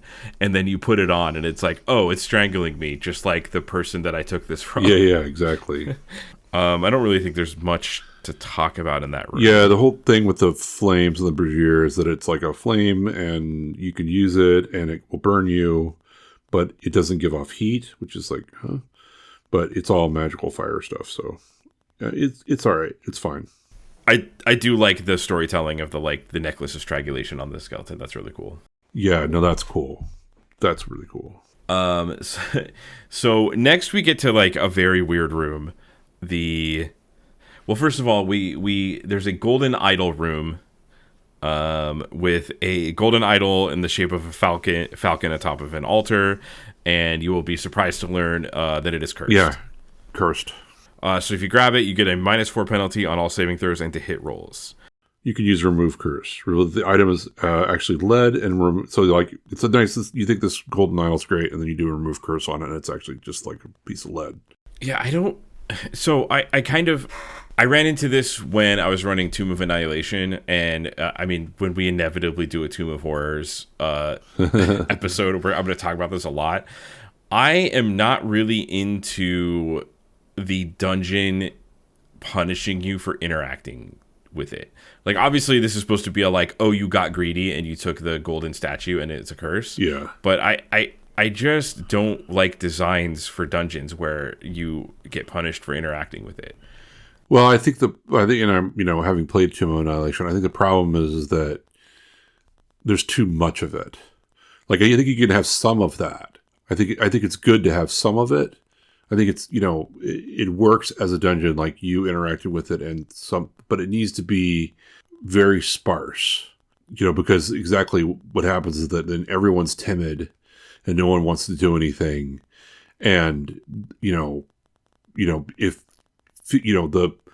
the consequences of 50% of the time of interacting with something is that it's a negative reaction. It's sort of like, well, then no one wants to do anything.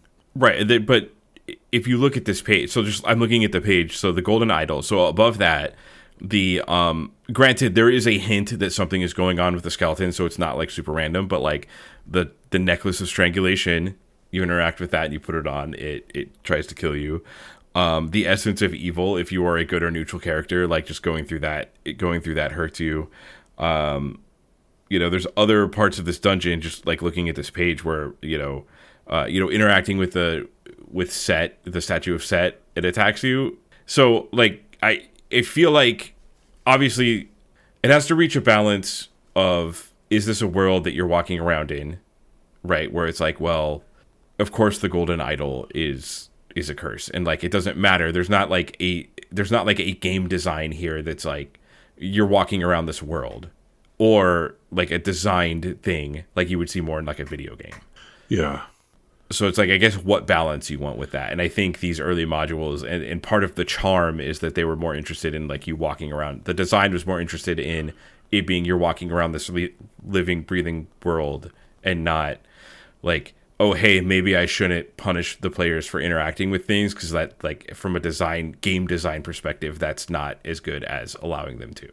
Yeah, no, I see your point, and I do understand it, and I agree with it, because, like, if you look at this dungeon, the whole point of this is to see what's going on in here, and find out what the deal is, and eventually, spoiler, it's like so you can confront the Efreeti, but there's so much of it where it's like, your players 3 or 4 times are going to go into a room and they're just getting messed up and they're not getting anything out of the interaction, that they're just going to be like, well, how do we fast track ourselves to the end? Because I don't want to touch anything anymore. What's the least? Yeah. So what is the least amount of interaction I can have in this dungeon to get completed with the thing that I need to get done, rather than like, well, let's like, oh, I don't want to go into this. Like, you go in the room. No, I want to go. No, I'm not going to that room. Right. And as far as it being like a world that you're walking around in that's like living and breathing, I think you have to kind of follow human nature eventually. And I think human nature is going to be like, well, every time I touch something in this dungeon, it hurts me, so I'm not going to do that. Yeah. Like, it's literally going to be what's the least amount of interaction I can have in this dungeon to get what I am supposed to do. And I think that is a problem that D&D still kind of struggles with that other RPGs don't, where it's like, you walk in the dungeon and there's a glowing evil sword radiating evil, and like the interesting thing to do is to pick up the sword. Right. Like, if you're reading a novel, in the novel they're going to pick up the sword because that's just like interesting storytelling, but in D&D it's a bad idea to do that. Yeah. And I think this game kind of like maybe struggles with that a little bit, in general, even in like current D&D. Yeah. Like the interesting thing is sometimes not the smart thing. Right. It's more fun because you're trying to, we're all just trying to make stories, and like, but we're also humans, who will look at something and go like, well, I don't want something to hurt me. Right. And other tabletop RPGs might give you a bonus for picking up the evil sword that you shouldn't pick up, because that's an interesting narrative, contrivance. Torture room. So the next room is a very weird torture room. So first of all, the opening sentence is, The 10-foot square room forms a picture of despair. Yay. So there is essentially there's like a person tied up, and then there's a stream of wine that is shooting out too far for him to get to it, and there's food in front of him that he can almost reach, but he can't quite reach it. And the idea is that he's like starving to death and dying of thirst, and that's how he's being tortured. Well, spoiler alert: the food and wine are poisoned. Also, he's only been there for 3 days. Like, obviously, if you don't drink liquid for 3 days, you will die. But I think if you don't eat for 3 days, you'll be fine. Yeah, like that seems like very weird torture. I can definitely attest to not eating for 3 days and being fine. Yeah. The person in here is Barris Broadblade. So he's a member of the Sand Voyagers Guild, who are the slavers, and he was basically overpowered by the cultists and brought here. So it's like there's some faction war stuff going on here.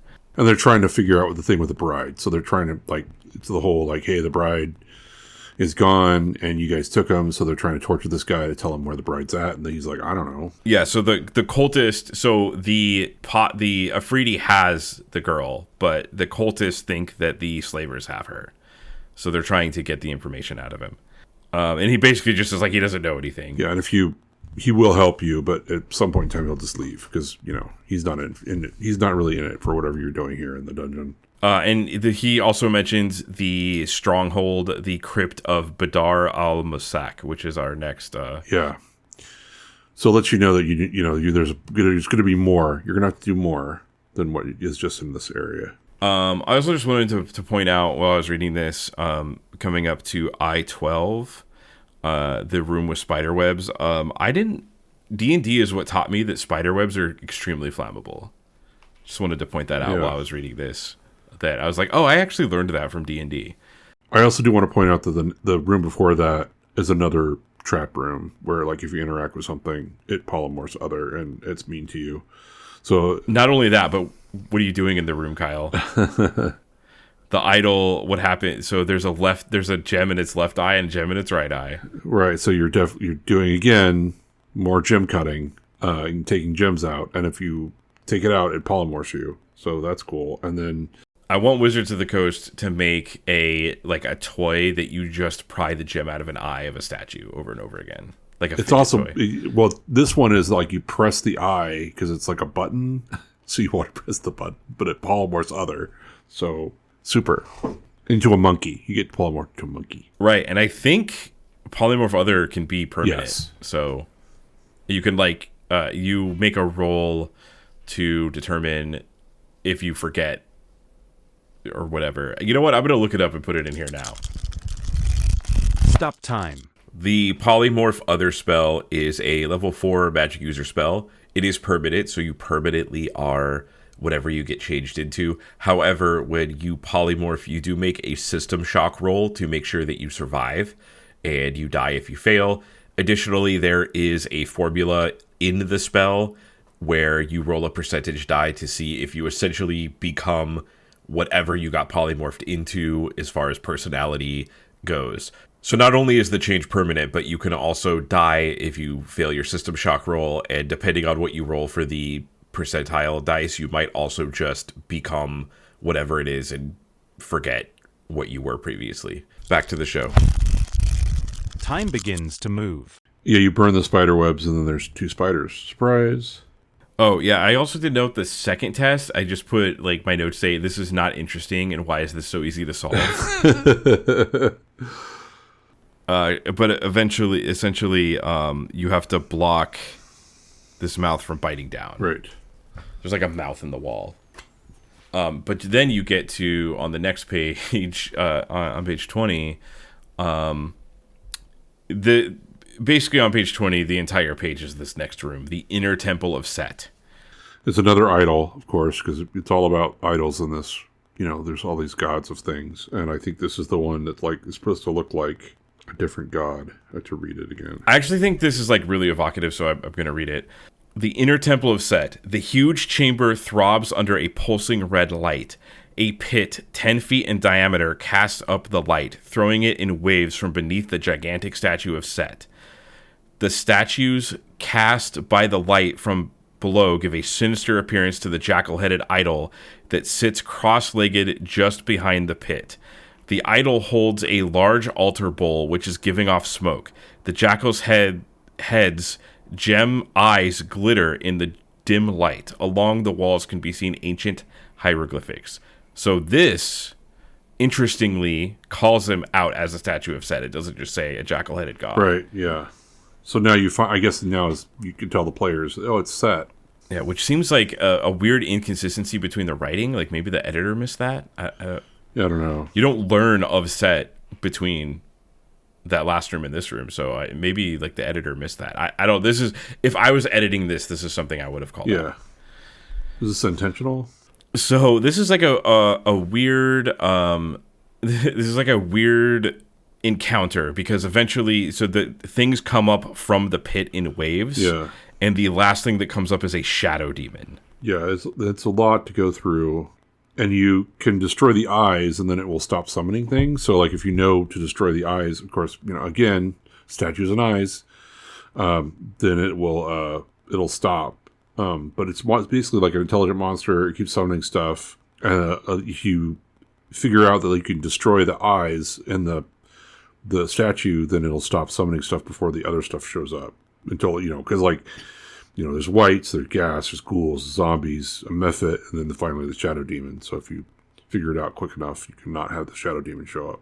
I don't think there's really much. So there is a little bit of a hint that you could do something with the eyes, and that is the hieroglyphics that you have a 30% chance of reading. Right. Which say, "Beware ye the eyes of Set, for they are all-seeing and all-knowing. He casts his gaze upon thee and knows thee, and in knowing thee does see to his minions." So basically they're saying, like, he can see you and he knows you, and because of that, his minions are coming. So that is like a hint that you should do something with the eyes. But like there's... Otherwise you don't. Yeah. Like... Maybe, I don't know, maybe the language could give like more of a visual indication that there's something that you should do with the eyes. Or like modern game sensibility would say you should put things earlier in this dungeon that are eye themed or have to do with eyes. Right. To teach the player that, hey, you should attack these eyes. And that's how you deal with the encounter. I mean, they kind of talk about how, in the other places, it's like take out the eyes. But every time you take out the eyes, it's a penalty to you. So you're sort of like, oh, well, I better not touch the eyes again. Yeah. So it's just, I would say, like, if I was running, first of all, we've already mentioned this, but like I would just allow all the players to read the hieroglyphics because it's more interesting. But then again, like, it does tell you to deal with the eyes. But, there's been many times where I, as a dungeon master, I'm like, oh, this is incredibly obvious, and then my players miss it. So who knows? I know that I would probably miss this, or maybe I would. I don't know. But it's definitely something that's easy to just go ahead and say and see if they figure it out. And it's not like they can just do 1 point of damage and it goes away. Everyone's got to attack it, and then there's other monsters attacking you. So there's a lot going on here. Right. And the funny thing is, the pit, the trap in front of the statue, the pit, it goes down 100 feet, and then there's a dimensional gate that leads to the first plane of Pandemonium. So this made me wonder, like, okay, I know about, the Great Wheel and the planes and stuff. Like, what does this version of D&D say about Pandemonium? So in AD&D, on page 137 of the DMG is like the only mention I see about Pandemonium, and it's mentioned in the player's handbook. And the quote that I got here is, it says, because when I looked this up, it mentions Pandemonium as the plane of chaotic evil neutrals, which is a really weird use of, like, we've obviously don't, like, the way that we talk about alignment changed, but it says the plane of chaotic evil neutrals. Yeah. Which is very confusing what that means in this context. Okay, yeah, Gary. I don't know. Yeah, I think I remember reading that and going like, huh? And then moving on with my life. But yeah, chaotic evil neutrals, huh? So they're chaotic evil and neutral, so they're like everything except lawful? I don't know. But it does say that, like, if you go down and you pass the 100-foot level, you are lost to Pandemonium. So you're eventually your character's dead. Yeah. Don't follow the pit.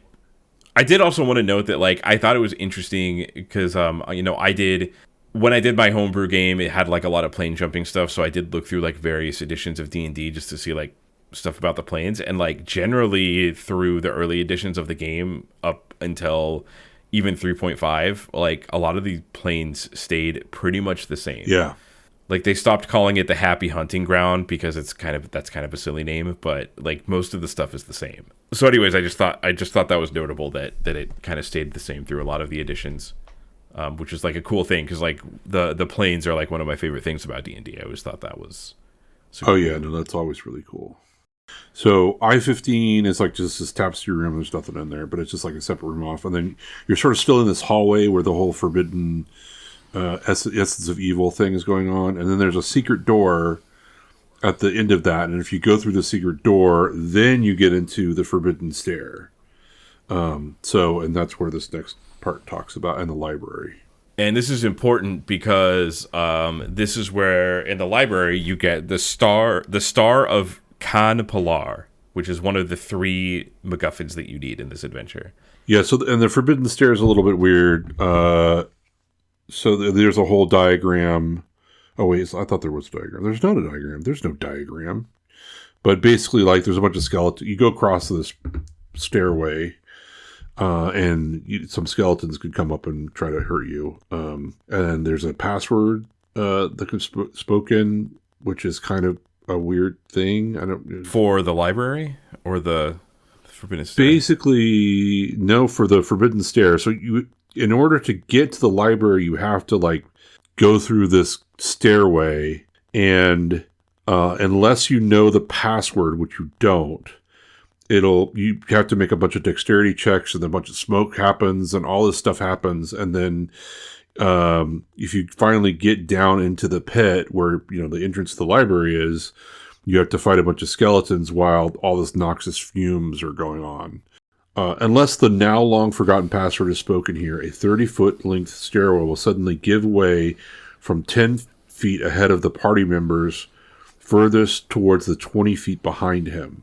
While smoke from the pit below fills the stairway and pit, the trap is activated by weight pressure. Each character must make a dexterity check.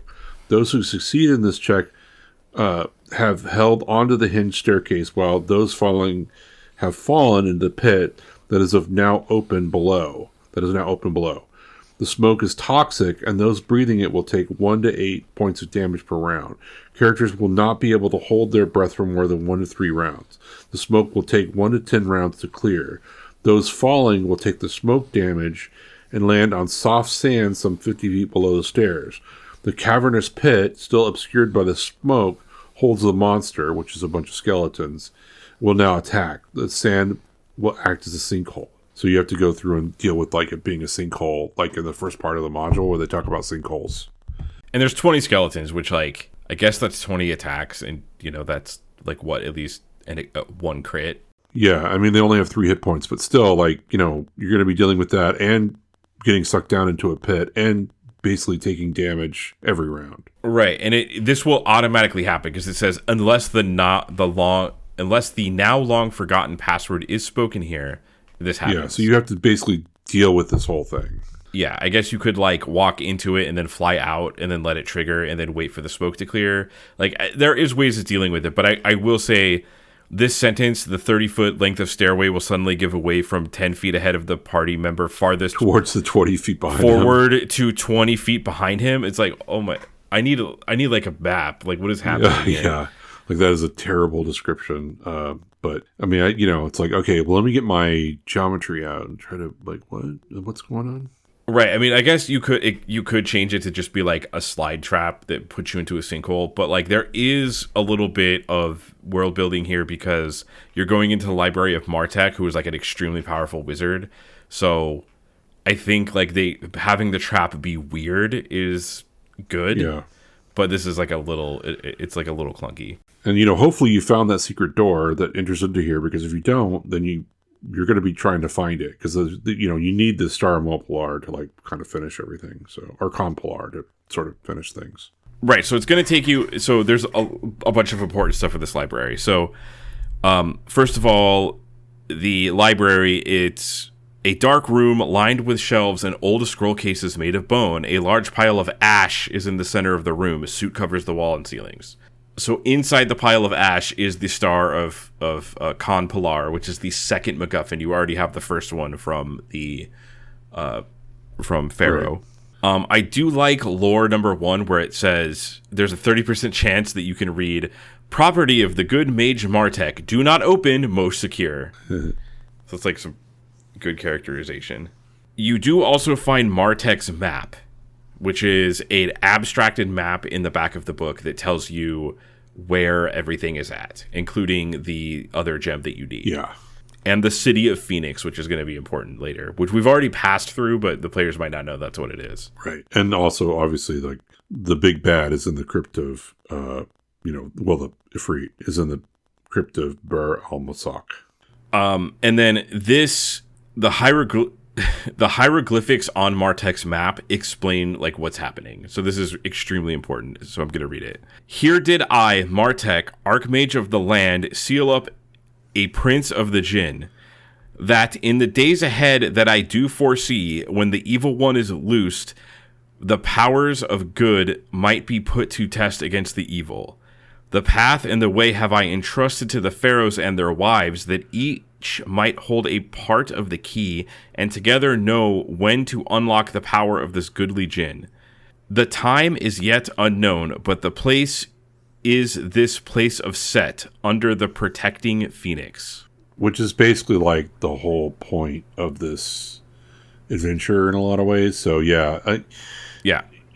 And the next one. Spoilers. Yeah, I think it's a little weird that it's like, there's a secret door. Like if you don't go into this part of the dungeon, like if you go into the part of the dungeon and you don't see this secret door, then you're going to be in a lot of trouble. So I'm not sure I like it that there's a secret door there, because there's always this percentage chance that you just didn't find the secret door, right? So right, and seeing secret doors is like, well, I guess like you could specifically call out that you're looking for it, but seeing secret doors in this version of D&D is like a little weird. So yeah, I agree.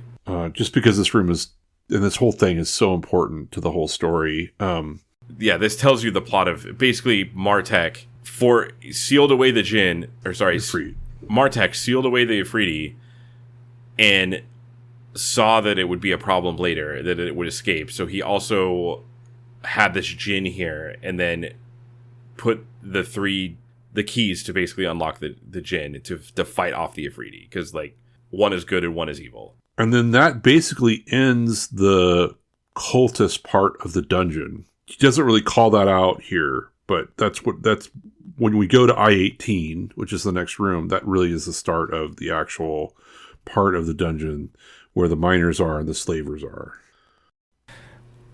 So yeah, that ends the cultist part of the dungeon. How do the slavers get into the dungeon? Stop time. Time begins to move. Yeah, so we just had a quick tangent where we were trying to figure out how to get into the dungeon again. The cultists get into it from the, zombie thing that we talked about earlier, and the slavers are getting into it from their warehouse. There is a trapdoor that goes down into the dungeon. So that's the two ways of getting down into it. I feel like the one with the slavers is going to be a little harder to find for the players, but you never know. Yeah. And, also there is a connecting part between the two of them. So, I mean, you could have discovered the whole cultist piece and then like, oh, what's this little tunnel? And that little tunnel that leads to the slavers area of the dungeon. Yeah, so I-18 is the conference room where there's some miners. And so like, oh, okay, well that also leads into the cultist part. There's basically a door. You open that up. And in there's some goblin miners. And so you can use those tunnels that the goblin miners have been mining to go into the slavers area at I-20, which is the storeroom. Or you could have entered here through I-25, which is the recreation room, through the warehouse. As far as the slaver section, I think it's a little less interesting than the cultist section. One thing I found was interesting is in room I-22, the Mystic Magician. There's a large desk with like ancient books, and it says, there's a scroll with 3 level 3 magic user spells on the table. The spells were written at the 6th level of spell use, because that was the thing that happened here. And it says the DM should choose 3 spells that would benefit the party at this point. Yeah. Which is like, it seems that a lot of the modules were like anti-player a little bit. Yeah. Like they're very scared of the players being abusive. And this is like some of the first language where it's like, hey, help the players out. Yeah, that is nice. Yeah, that is nice. Like, that is a nice little, oh, yeah, no, maybe we should, like, we're friends of the players. Where the DM is the friend. Come on, we're friends. So yeah, it was just interesting. Like, that's jumped out. It was like, wait, oh wow, I don't see this language that often in these. Yeah, you're right. And then there's some drow to deal with. Yeah, so the whole thing is like the drow are doing the whole slaver thing. I don't really need to talk about the drow that much. There's not really. Yeah, I think the thing I want to talk about the drow is that I'm looking through here and I don't see like the why. Yeah, they're just evil. I will say it is consistent here with Against the Giants, because it said like Zamora is this drow that you fight that's a cleric, and they have like a mace +3, chainmail +3, small shield +3, cloak of elvenkind, and boots of elvenkind, and then all these items will become useless when they're exposed to sunlight. So it's consistent with Against the Giants with that lore, which is cool. Which might suck if your players don't know about that or have a way to find out about that, because they're like, oh my god, I just got like all of this crazy stuff, and then they walk outside and it just becomes normal stuff. Like, oh no, I got chainmail +3 and now it's just normal chainmail. Sorry. Yeah, I was sort of, I think it's just you don't have enough space, but I'm not sure why the drow are here other than they're just cool and evil. Right, if you replaced this with just another slaver, it wouldn't change much. They could have been humans or whatever, because like it doesn't really give an explanation of like why would the drow necessarily be into this. So that's a little bit of a disappointment, and it could just be they just didn't have enough space to talk about like, well, why did I include the drow in this other than like the drow are cool and I like drow. The only design aspect I can see for including it is because drow are in the random encounter table, so that might be there to be like a hint of like, oh, there's something weird going on here because there's drow walking around. But that would require like some like metagame knowledge. That would be metagaming. Yeah. There's no way for your character to like roll history. So I guess the DM could just say that you know that, especially if you're like an elf or something.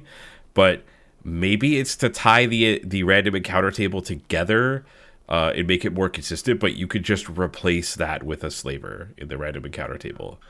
Yeah, I agree. It would have been nice to like, well, why are the drow here? But it's about as much as like, oh, they're evil and they just want to control people. So good job with that. Yeah, they want slaves. I don't know. So you do eventually find Granicus, the cell of Granicus. I think this is great that they've like each faction has basically kidnapped one of the other faction or somebody to like tell them what the hell's going on, because the Efreeti basically like it's kind of amazing actually. So the Efreeti was like, okay, well, why don't you help me find this girl or whatever? And they were like, okay. And then the slaver's like, we'll help the cultists find them. Okay. And then the Efreeti just like did it on his own and just like took her. And then both factions are like pointing at each other, like and going like, you did this and you did this. So they've kidnapped each other's people to like figure out what's going on. Right, and they also don't know that each other is in this temple of Set, which is the other thing. That's funny. Great. Yeah, so I actually kind of wish they leaned into that a little more, because that's actually kind of good, especially if you run into both of those. It's kind of a funny thing to run into. It's that Spider-Man meme where they're like pointing at each other. Yeah, yeah, exactly. All right, so that thus concludes the Temple of Set. You essentially are going in there to get the star, the gem, so that you could figure out that you need to go to the Crypt of Better al Mosak. Yeah, and the map that you get as well should lead you here next. Like, you should be able to... You may not know what this crypt is called, but you will know where it's at based on his map. Yeah, again, that's why I reiterate the whole, like, why are you putting this behind the secret door? Because so they don't find the secret door, I don't know what you do. Right. The language of the module does tell you repeatedly to nudge the players, so I'm assuming that's the only thing that you can do. Yeah, I think you got to tell them there's a secret door there. All right, so moving on to section 4, the Crypt of Badir al-Mosak. So first of all, we have a random encounter table that is going to tell you that like this is a very different place. There's a lot more mummies. There's wraiths. There's a gorgon. Yeah, I'm sort of hoping that you probably have leveled up your characters after the other stuff, maybe. Maybe you got enough experience to your characters have leveled up. Obviously, you're going to rest and make sure you're good to go before you try to tackle this crypt, because it's going to be pretty hard. So this is like kind of annoying to get into because the way you get into it is through a shaft that is trapped, and any object larger than 3 cubic feet that passes at about 80 feet will trigger a mechanism that makes a scything blade cut across, so it's going to cut any rope that you have, and essentially you're going to fall and take damage. Yeah, and there's a diagram they have in there specifically about this, to show you like, hey, it's kind of you're lowering yourself into this sort of pit thing, and then there's fear spells on everything, so you're going to run away. And yeah, so it's just you find this and it's like annoying to get into, but I guess it's the Indiana Jones pulp trapped temple trope, right? I think like people kind of expect that from this adventure. Yeah, I mean you're before you get to the Catacomb of the Kings, you have to go through a bunch of traps, and more traps, and then finally you start facing some wights, and obviously there's going to be some random monstrous generation stuff. So you do have to fight some wights, and then you can go very nicely. They put a office of rest, which I think is sort of amusing. They're like, oh, you've done all that. Well, let's go hang out and just rest for a little bit before we go on. Right, and this next room, K7, the Catacomb of Kings, I noted that I was like, this is a really cool encounter, and like if you played through this adventure, I feel like this would probably be like one of the most memorable encounters. Yeah. So there's a bridge that's 110 feet long, and basically as you're like going across the bridge, there is an army of undead that the Efreeti summoned, because earlier on you do fight that person that says like, hey, the Efreeti can like summon the undead, and basically they will attack in 3-round intervals. So you fight mummies, and then wights, and then a specter, and then wraiths, and then shadows on this bridge. I think that's pretty cool. Like you're gonna have to like figure out how to fight all these things on the bridge. Yeah, and it does say if you're going across the bridge, you have to make a dex check. If you fail, you make enough noise to draw out the monsters. So you could actually get across this. If you go across this silently somehow and don't make any noise, then I don't think this happens. It also says clerics may attempt to turn each group separately. So I guess you turn the whole group? Yeah, because like you're going to have mummies come up, and then you could turn the mummies, and then, the wights come up, and you could turn the wights. Yeah, and turn undead is different in this. It's not like I don't think it's a limited resource like it is in 5th edition. I think you could just do it. Yeah, I believe you can just do it. I don't remember off the top of my head. Go look that up, will you? Okay, future Kyle, how does turn undead work? Stop time. Hello from the future. This was one of the most confusing rules to look up that I've had to look up yet. It is placed very weirdly in the Player's Handbook and the Dungeon Master's Guide.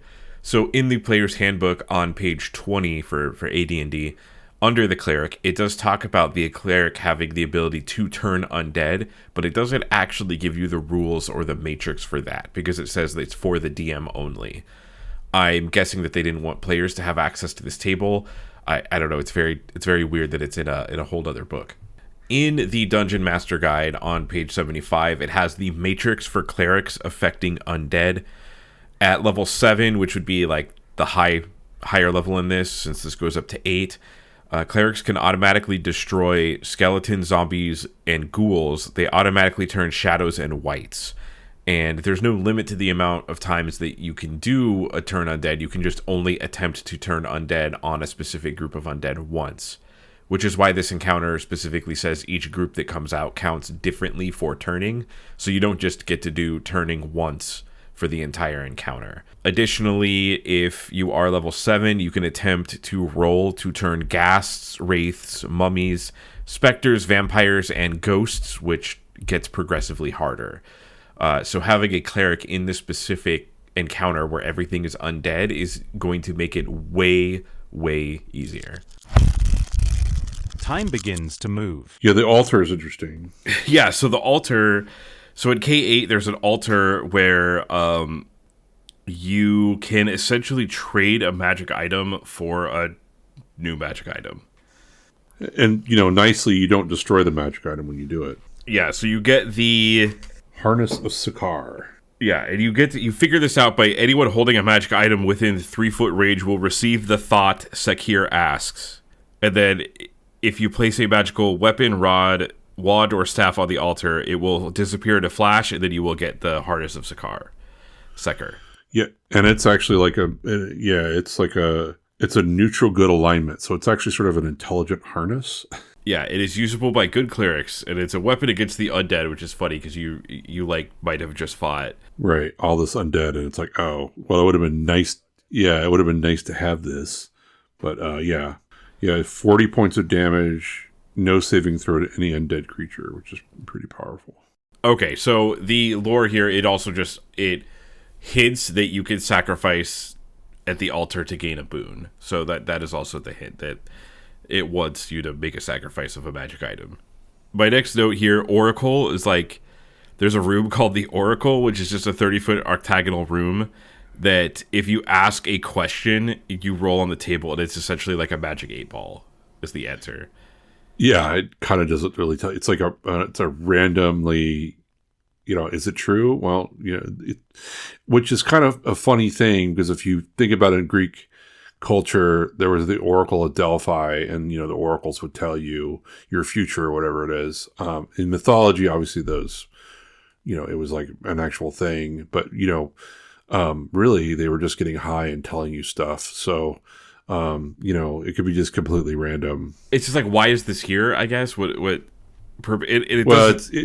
it's definitely a take on that of making fun of the Oracle that it's really not even telling you anything. It is kind of random though. Well, first of all, it's here because it's fun, obviously, but I think it's just fun. There's no way, it doesn't really say there's no indication that you should walk in this room and ask questions. So is this joke for the DM mostly? The players probably aren't going to figure this out. I guess it might be funny if the players are talking and someone asks a question, you roll on the table and you answer. Yeah. From the room. That's pretty funny, but it's just just a weird room. I feel like there could have been a. I wouldn't. It almost feels like levity. This is the room of levity. But that levity is mostly for the GM to know and not the players, right? Which is a weird thing that modules can do sometimes. So we're coming up to my favorite room in the dungeon. The Pits of Everfall? Yeah, the Pits of Everfall. It's great. Literally, yes. So good. So the Pits of Everfall, there's these rooms in here where it's a shaft, and then there's a dimensional door teleporter thing that goes from the bottom of the shaft to the top. So if you fall in it, it's called Everfall because you just keep falling over and over and over and again. Which is, I love it. I love when D&D embraces weird stuff. And one of the things in the room of the Everfall, so basically as you're falling through it, you could get hit by random junk. There's multiple shafts that are the Everfall shafts. You will just keep falling. And yeah, there's 4. There's 4 Evershaft falls. Yeah, there's 4. And my favorite one is the Eastern Everfall, which has 3 mummies who are in here falling forever that will try to attack you. And it says, falling down the shaft are 3 mummies, and woe to anyone who is hit by a flying mummy. Which is some more levity, but I do love when D&D embraces its weirdness. It's great. There's falling mummies. Let me see where that one is. Okay, yeah. So the reason why that one's there is that, there's a statue in each there's a shaft, and then you can go down into the shaft to get into another room, right? So that's why you would want to go there in the first place, because that gets you into the the next part of the room. So yeah, because you have to, so if you go to 9, yeah, so any of the room 9s, you go so you have to go up to through the shaft to get to the next part of the dungeon. So you have to actually traverse through one of them, but not C. So I don't know why. It's sort of funny. Oh, I guess. Oh no, 13C. Okay, so that's 12C. Okay, so any of these shafts, you can basically go through and you can get to the next part of the dungeon. But the one with the mummies, I was like, why would you? I guess you could traverse the one through the mummies, so you could be trying to climb up the shaft, and these mummies are like coming down on you as you're trying to climb up to get into the next part. Hopefully, you just have a fly spell.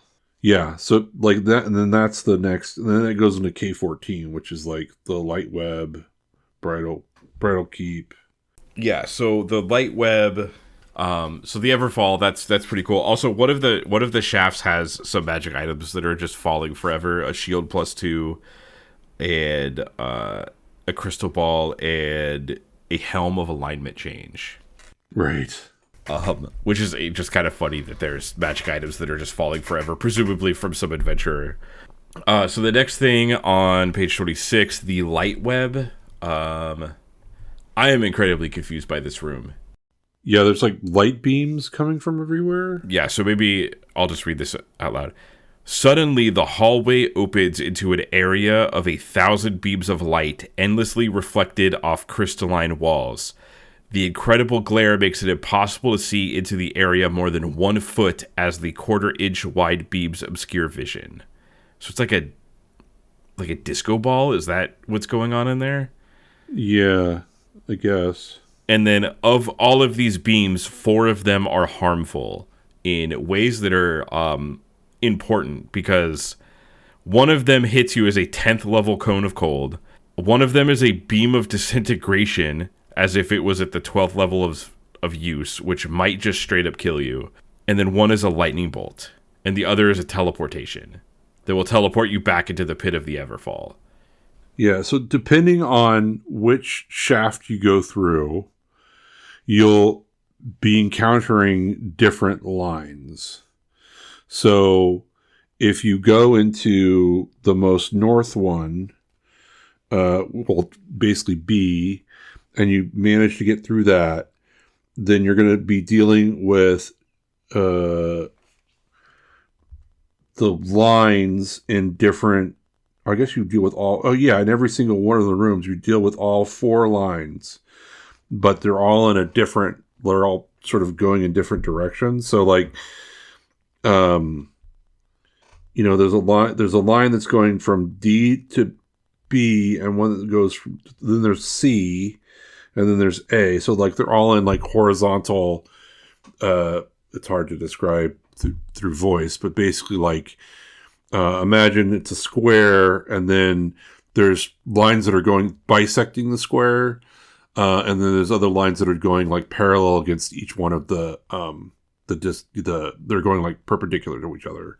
And some are going, parallel to each other. So you have to sort of like figure out how you're going to traverse there without hitting as many lines as possible. And probably the player characters are like, well, some of these lines are fine. And so they're going through them. So you have to sort of ask them what their marching order is and sort of like how they get through this room. Because some of them they're almost certainly going to get hit by some of these. Yeah, I would presume, like, I don't know, maybe this is when you get your 10-foot pole out and start hitting these beams. Because, like, the characters are going to think, oh, there's beams of light. I guess I'll just walk through. And then the first person that goes through is like, nope, you just got disintegrated. Oops. Yep, and then you eventually get into K14, which is the Bridal Keep, which is where we find the Efreeti Pasha. Yeah, the big bad. So the big bad is here. He's a big bad. He's got -3 AC, a ton of spells, and he casts them as a 15th level magic user. And 101 hit points, so good luck with that. And he's immune to all fire attacks because he's a fire genie. Right, and he can cast 15th level fireballs, which are 15 dice 6 fireballs. So good luck. So yeah, you could be doing a lot of damage to somebody. It also says if you get him down to half health, he just goes to the astral plane and leaves. Yeah, so the whole thing here is like you really, really, really, really want to know how the amulet and the palm work. Yep, and and to be clear, he has the Bride of Hassan, which it calls her the Bride of Hassan and not her actual name. And which is I'm just noticing that just now. I didn't notice that when I first read it. Trapped in a bottle. And there's like a little diagram on page 26 of like how the palm and the amulet fit together. Yeah, and you need to have the Sheik's amulet, so hopefully you have brought that with you. And this was given, so the impressions upon her hand and the amulet was given to the Sheiks a long time ago by Martek, who foresaw that this would happen. And it was going to be used to fight the Efreeti. And yeah, so they were to be used to combat the great evil, but the meaning was lost over time. The message was lost over time. So hopefully you've gotten through this adventure, the party has figured out that like they need the bride and they have the amulet and they need both in order to defeat the Efreeti. Now, I don't know if they've gotten that. Like, that's sort of the big piece here. So if you're the DM, you're going to probably want to give more hints that is how this all works. And then, it's maybe the Efreeti says something about imprisoning the you have some sort of speech here because you need to know that she's here and she's in the bottle. Because like you kind of want this cool thing to happen, which is like you get the bride out of the bottle and you use the amulet with her mark in order to like really mess up this Efreeti. If not, then they're just going to be fighting this Efreeti on their own, and it's going to be a very difficult fight. They're probably going to die because it's throwing 15th level fireballs. It's throwing 15th level flame strikes. Could polymorph itself into a giant dragon. Like, yeah, it can be bad. Yeah, and if you put the amulet and the palm symbol together, you get to read a message, which you can like kind of parse out in the picture that they wrote. Like, I guess if you printed that out or like copied it at that point and like cut them together, and you could actually get this, which is kind of cool. You could have like a physical element to this. It says, this is in the back of the book on page 32. It says, City of Phoenix over the House of Set, where sleeps salvation, there speak Atmopryeetno. So we've already brought that up. You have to speak that in the City of Phoenix, and this is how you find out how to do that. So this ends the adventure, essentially, in a way. You still have to go back to the City of Phoenix and say that, but once you defeat the Efreeti and you get the palm with the amulet, you have everything you need. Yeah, so like the Efreeti has, okay, I just read this. So the Efreeti has the bottle in his hand and he sets it down. So you're like kind of like, oh, what's about that bottle? And so, in theory, you would want to like, oh yeah, you want to grab that bottle, let out the let her out, use the amulet with the palm mark. You have to figure all that out.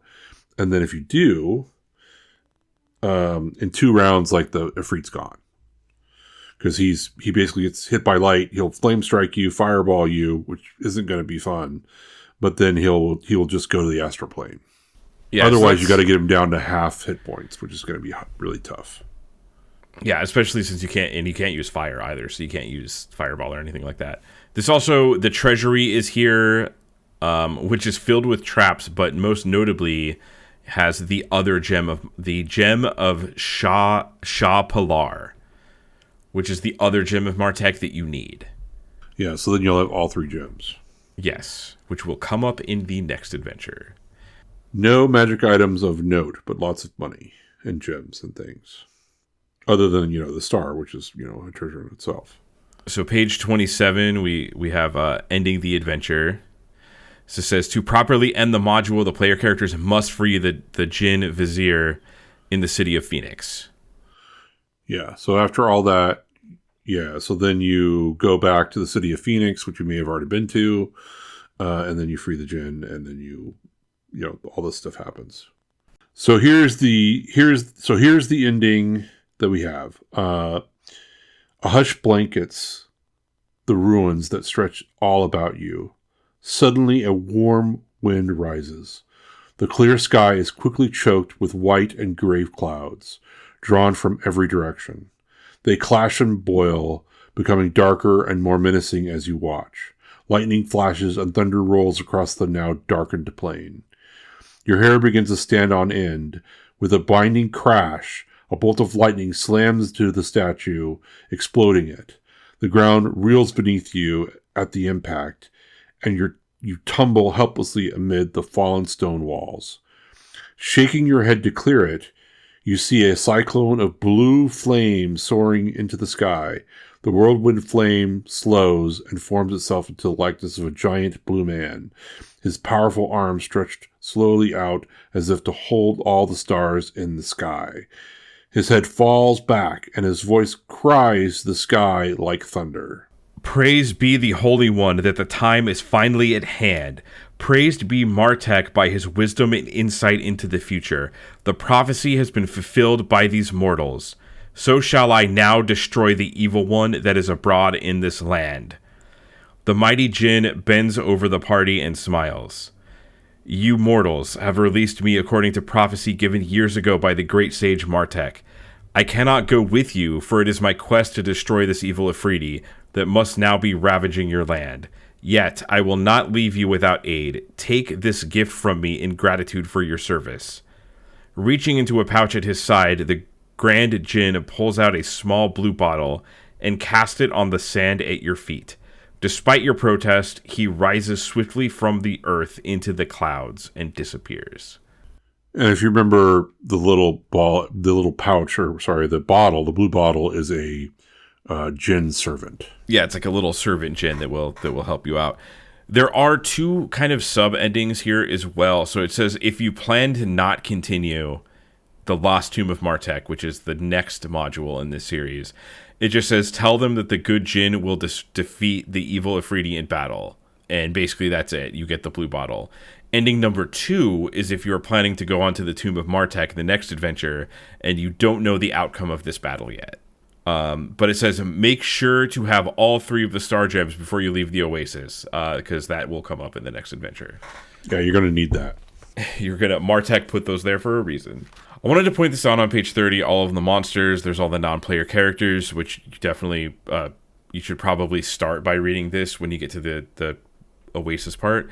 But Aerodoth, the vizier of the Caliph of the Jinn, he looks exactly like Anton LaVey to me, who is, Anton LaVey is the guy that created Satanism. Oh, he does, doesn't he? Yeah. He looks exactly like him, and I feel like that has to be on purpose. Like, he has the same goatee and, like, the same facial structure and the same... Well, Anton LaVey didn't have, like, magic elf ears, but he just looks so much like him. That has to be on purpose. The other thing I wanted to note, the gem of Khan Pilar, it seems like it's kind of overpowered. So the star gems all have a power. So the star of Khan Pilar is a clear crystal gem that has the unique quality of magical invigoration. A magic user who meditates with it will be able to rememorize 1 level of spell per turn of meditation. So you just get all your spells back as long as you meditate on it? Is that what am I reading this correctly? You must be motionless, but one level spell per meditation, so per turn of meditation. So yeah. Yeah, so I think it says, like, I want a level 5 spell, so I'm going to meditate for 5 turns. Right. So you just, basically, as long as you have time, you have unlimited spell slots, which seems absurd. Looks like it could be pretty powerful. Which is funny with all the other parts in the previous module, which is like, hey, don't let the players, like, abuse this water that heals you, but then you get this. Yeah. It's a pretty... I was a little surprised when I read that. I think that maybe they expect the GM to rein that in a little bit. Yeah, maybe they're. I would think you just want to, like, okay, well, you get, I don't know, you can only use that every once in a while. I don't know. Yeah, because even the other one, you can cure serious wounds with it, but it's 3 times a day. Right. There's a limitation to it, where the other one doesn't seem to have a limitation, which is like, what? 5 turns, you get back a 5th level spell. Cool. Okay, so we're going to all rest, and then everyone's going to get this, all the magic users are all going to get this gem to meditate on for a little while, and everyone's got all their spell slots back. Cool. And we're not going to the next adventure. Screw that. We're keeping this gem. Yeah. Okay, so now, Kyle, what did you think about the Oasis of the White Palm? Because this is the first adventure we've done that's a series. This is the second in a series. So I would say that this one isn't as strong as Pharaoh. Yeah, I would agree with that. But I do think that it's very good. Like, I do like it. I think it's good. I think there's obviously some problems, but, I think somebody who's a decent DM can look at this and go like, okay, I can shore up these issues and make sure that everyone's having a good time. But I don't think it's as strong as Pharaoh. I definitely think it would be a fun one to do. But yeah, there's some issues, and you could tell that I think Pharaoh, they probably ran that quite a bit. Like, they probably ran people through it. They'd run it for a while, and this one feels like they haven't play tested it as much. Which is funny because with Pharaoh, I agree with you. I get that feeling, but it's funny because with Pharaoh, it's like that adventure, at least most of it was written prior to Tracy. I almost said Tracy Morgan. Prior to Tracy Hickman working at TSR, but he worked at TSR when this one came out. So I feel like you would have more time to play test it, but every single adventure and interview that we've done thus far is just like there was no time to do anything at TSR, it sounds like. Yeah, that's kind of what I get from it. And so I think like it's what I really like about this is that there's a focus on interaction with other people and other characters and trying to figure out like what's going on in the Oasis, and there's a mystery there that isn't just like go kill a bunch of monsters and figure it out. There's like there's there's a lot of politicizing and things, and there's a mystery that you need to solve, and I really like that piece a lot. And I do think we are definitely losing a little bit from reading it and not playing it, in that like when you read through this, you read through the Oasis of the White, like the actual Oasis, and you're like, okay, yeah, I just read all that, but that's like a lot of gameplay and a lot of walking around and a lot of characterization and a lot of talking to people. And he was definitely interested in that more than the other designers that we have talked about. So I do feel like we did lose a little bit of just like reading this and not playing it. And I do think the Oasis would be very memorable if you did play it. But I generally agree with you. I think Pharaoh was like a little stronger. I wish the theming for this, there was like a little more of like a through line going through this, because it's, you don't get into the Martek stuff until like a little later, and you have this like temple that has gods that you don't really like. I don't know. I think the theming could have been like the whole Arabian Nights thing is really cool, but I think like the theming of this could have been like a little more cohesive throughout the adventure. Yeah, I think a lot of that. Yeah, and I would have enjoyed that quite a bit more, but I also think like you only have, it's the 80s, and we have 30 pages that, you get 30 pages, and you got to cram all this stuff into 30 pages. So you got to make some choices about, do I talk about the cosmology, or do I need to like explain how this trap works more?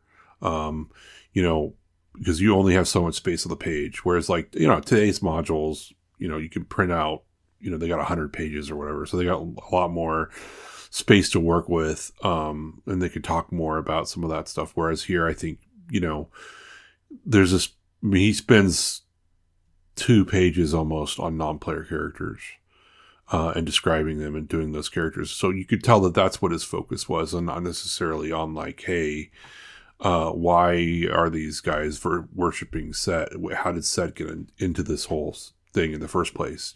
Like that isn't important. He wants to say, it's almost like he doesn't want to get too carried away with the big picture. He's trying to like put more details in at the bottom. And like, I can respect that. And also I think that's because he just doesn't have the writing space to write what he wants to and put as much into there. And for me, it's not even the like cosmology and the Set stuff is the gods as much as it's like Martek. I wish there was more of that. Yeah. Especially like with the next module heavily involving him. I feel like instead, I know we were going with like the Egypt theme here, but it would have been more interesting to me if the Temple of Set was like a temple of Martek, and you found out more about him in that temple, and that was his thing. Like I would have thought that would have been better. Yeah, I definitely can see that, and that's what I mean by that. It's not just set, but it's just like, okay, well, you only have so much, but I agree that would have been nice to sort of set yourself up for the next adventure. But he's also writing these as like you could only just play this module and not play the other two. True. So, but I think coming from Pharaoh, which had like a lot of cohesiveness, to this, which has less cohesiveness, like I definitely sensed that when I was reading through it. Yeah, and it feels more pressed for time with this one than Pharaoh. It seems like Pharaoh, they play tested it and played it a lot more. They had had the idea for a lot longer, and then this one seems like less. It's also sometimes the in between movie isn't Empire Strikes Back. Sometimes the in between movie just isn't as good. Sometimes it's The Matrix Reloaded. Sometimes it's The Matrix Reloaded, and that's what you got. I do enjoy the Oasis. I really like the powder keg design of where it's like there's these factions and like things are barely functioning, and then you introduce the players, and then it's just chaos from there. Right. Like they're gonna sort this out one way or another, and it might be okay, and it might not. Yeah. So overall, I do think I enjoyed this as well. I would say Pharaoh I like a little bit more. But I was just a little like going into this, like just looking at the cover, I knew it was going to involve the Efreeti. You could just tell from the cover. Yeah. But like I would have never guessed this is kind of where this adventure went. Like the whole Oasis and the faction, like it being a faction thing, and I just never would have guessed that. I was, there's like a little bit of everything in this. There's like the factions, and then the city that the Oasis is like a city you spend a bunch of time in, and then there's some dungeon delving. Like there's a little bit of everything in this adventure, and the hex crawling too. You're going to do that when you get the Martek's map, because you have to find the other temple. So like it's a little bit of everything in this adventure. Yeah, it is. And it's going to take some time, and you're going to have to people are going to get involved, and I think I would, if I was playing this, I think I would have enjoyed it. I think I would have enjoyed Pharaoh better, but I also would have been like, okay, I'm pretty satisfied with this. I think it obviously there's some stuff that would have been better, but we're critiquing it from 2025, and we have to put it in its place. But at the same time, I still really enjoyed reading it. I think it's a good module. Yeah, I think the big bonus that this has is it's in like a really cool setting that there wasn't, like, at the time this came out, there wasn't that many other setting stuff like this. Like this is the Egypt desert adventure. That's pretty cool. I do enjoy that. Yeah, no, it is cool. So thus concludes Desert of Desolation Module 2, Oasis of the White Palm. Join us next session for the Lost Tomb of Martek, Desert of Desolation Module 3.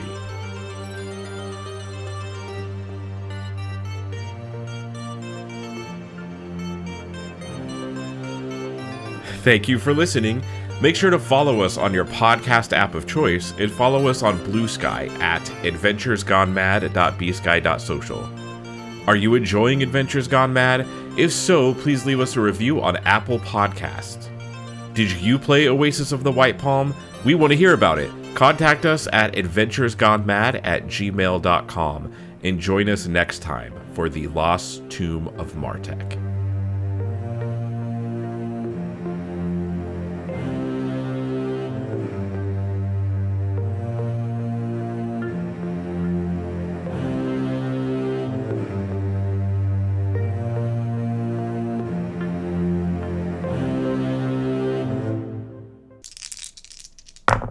I ask you to help us, help.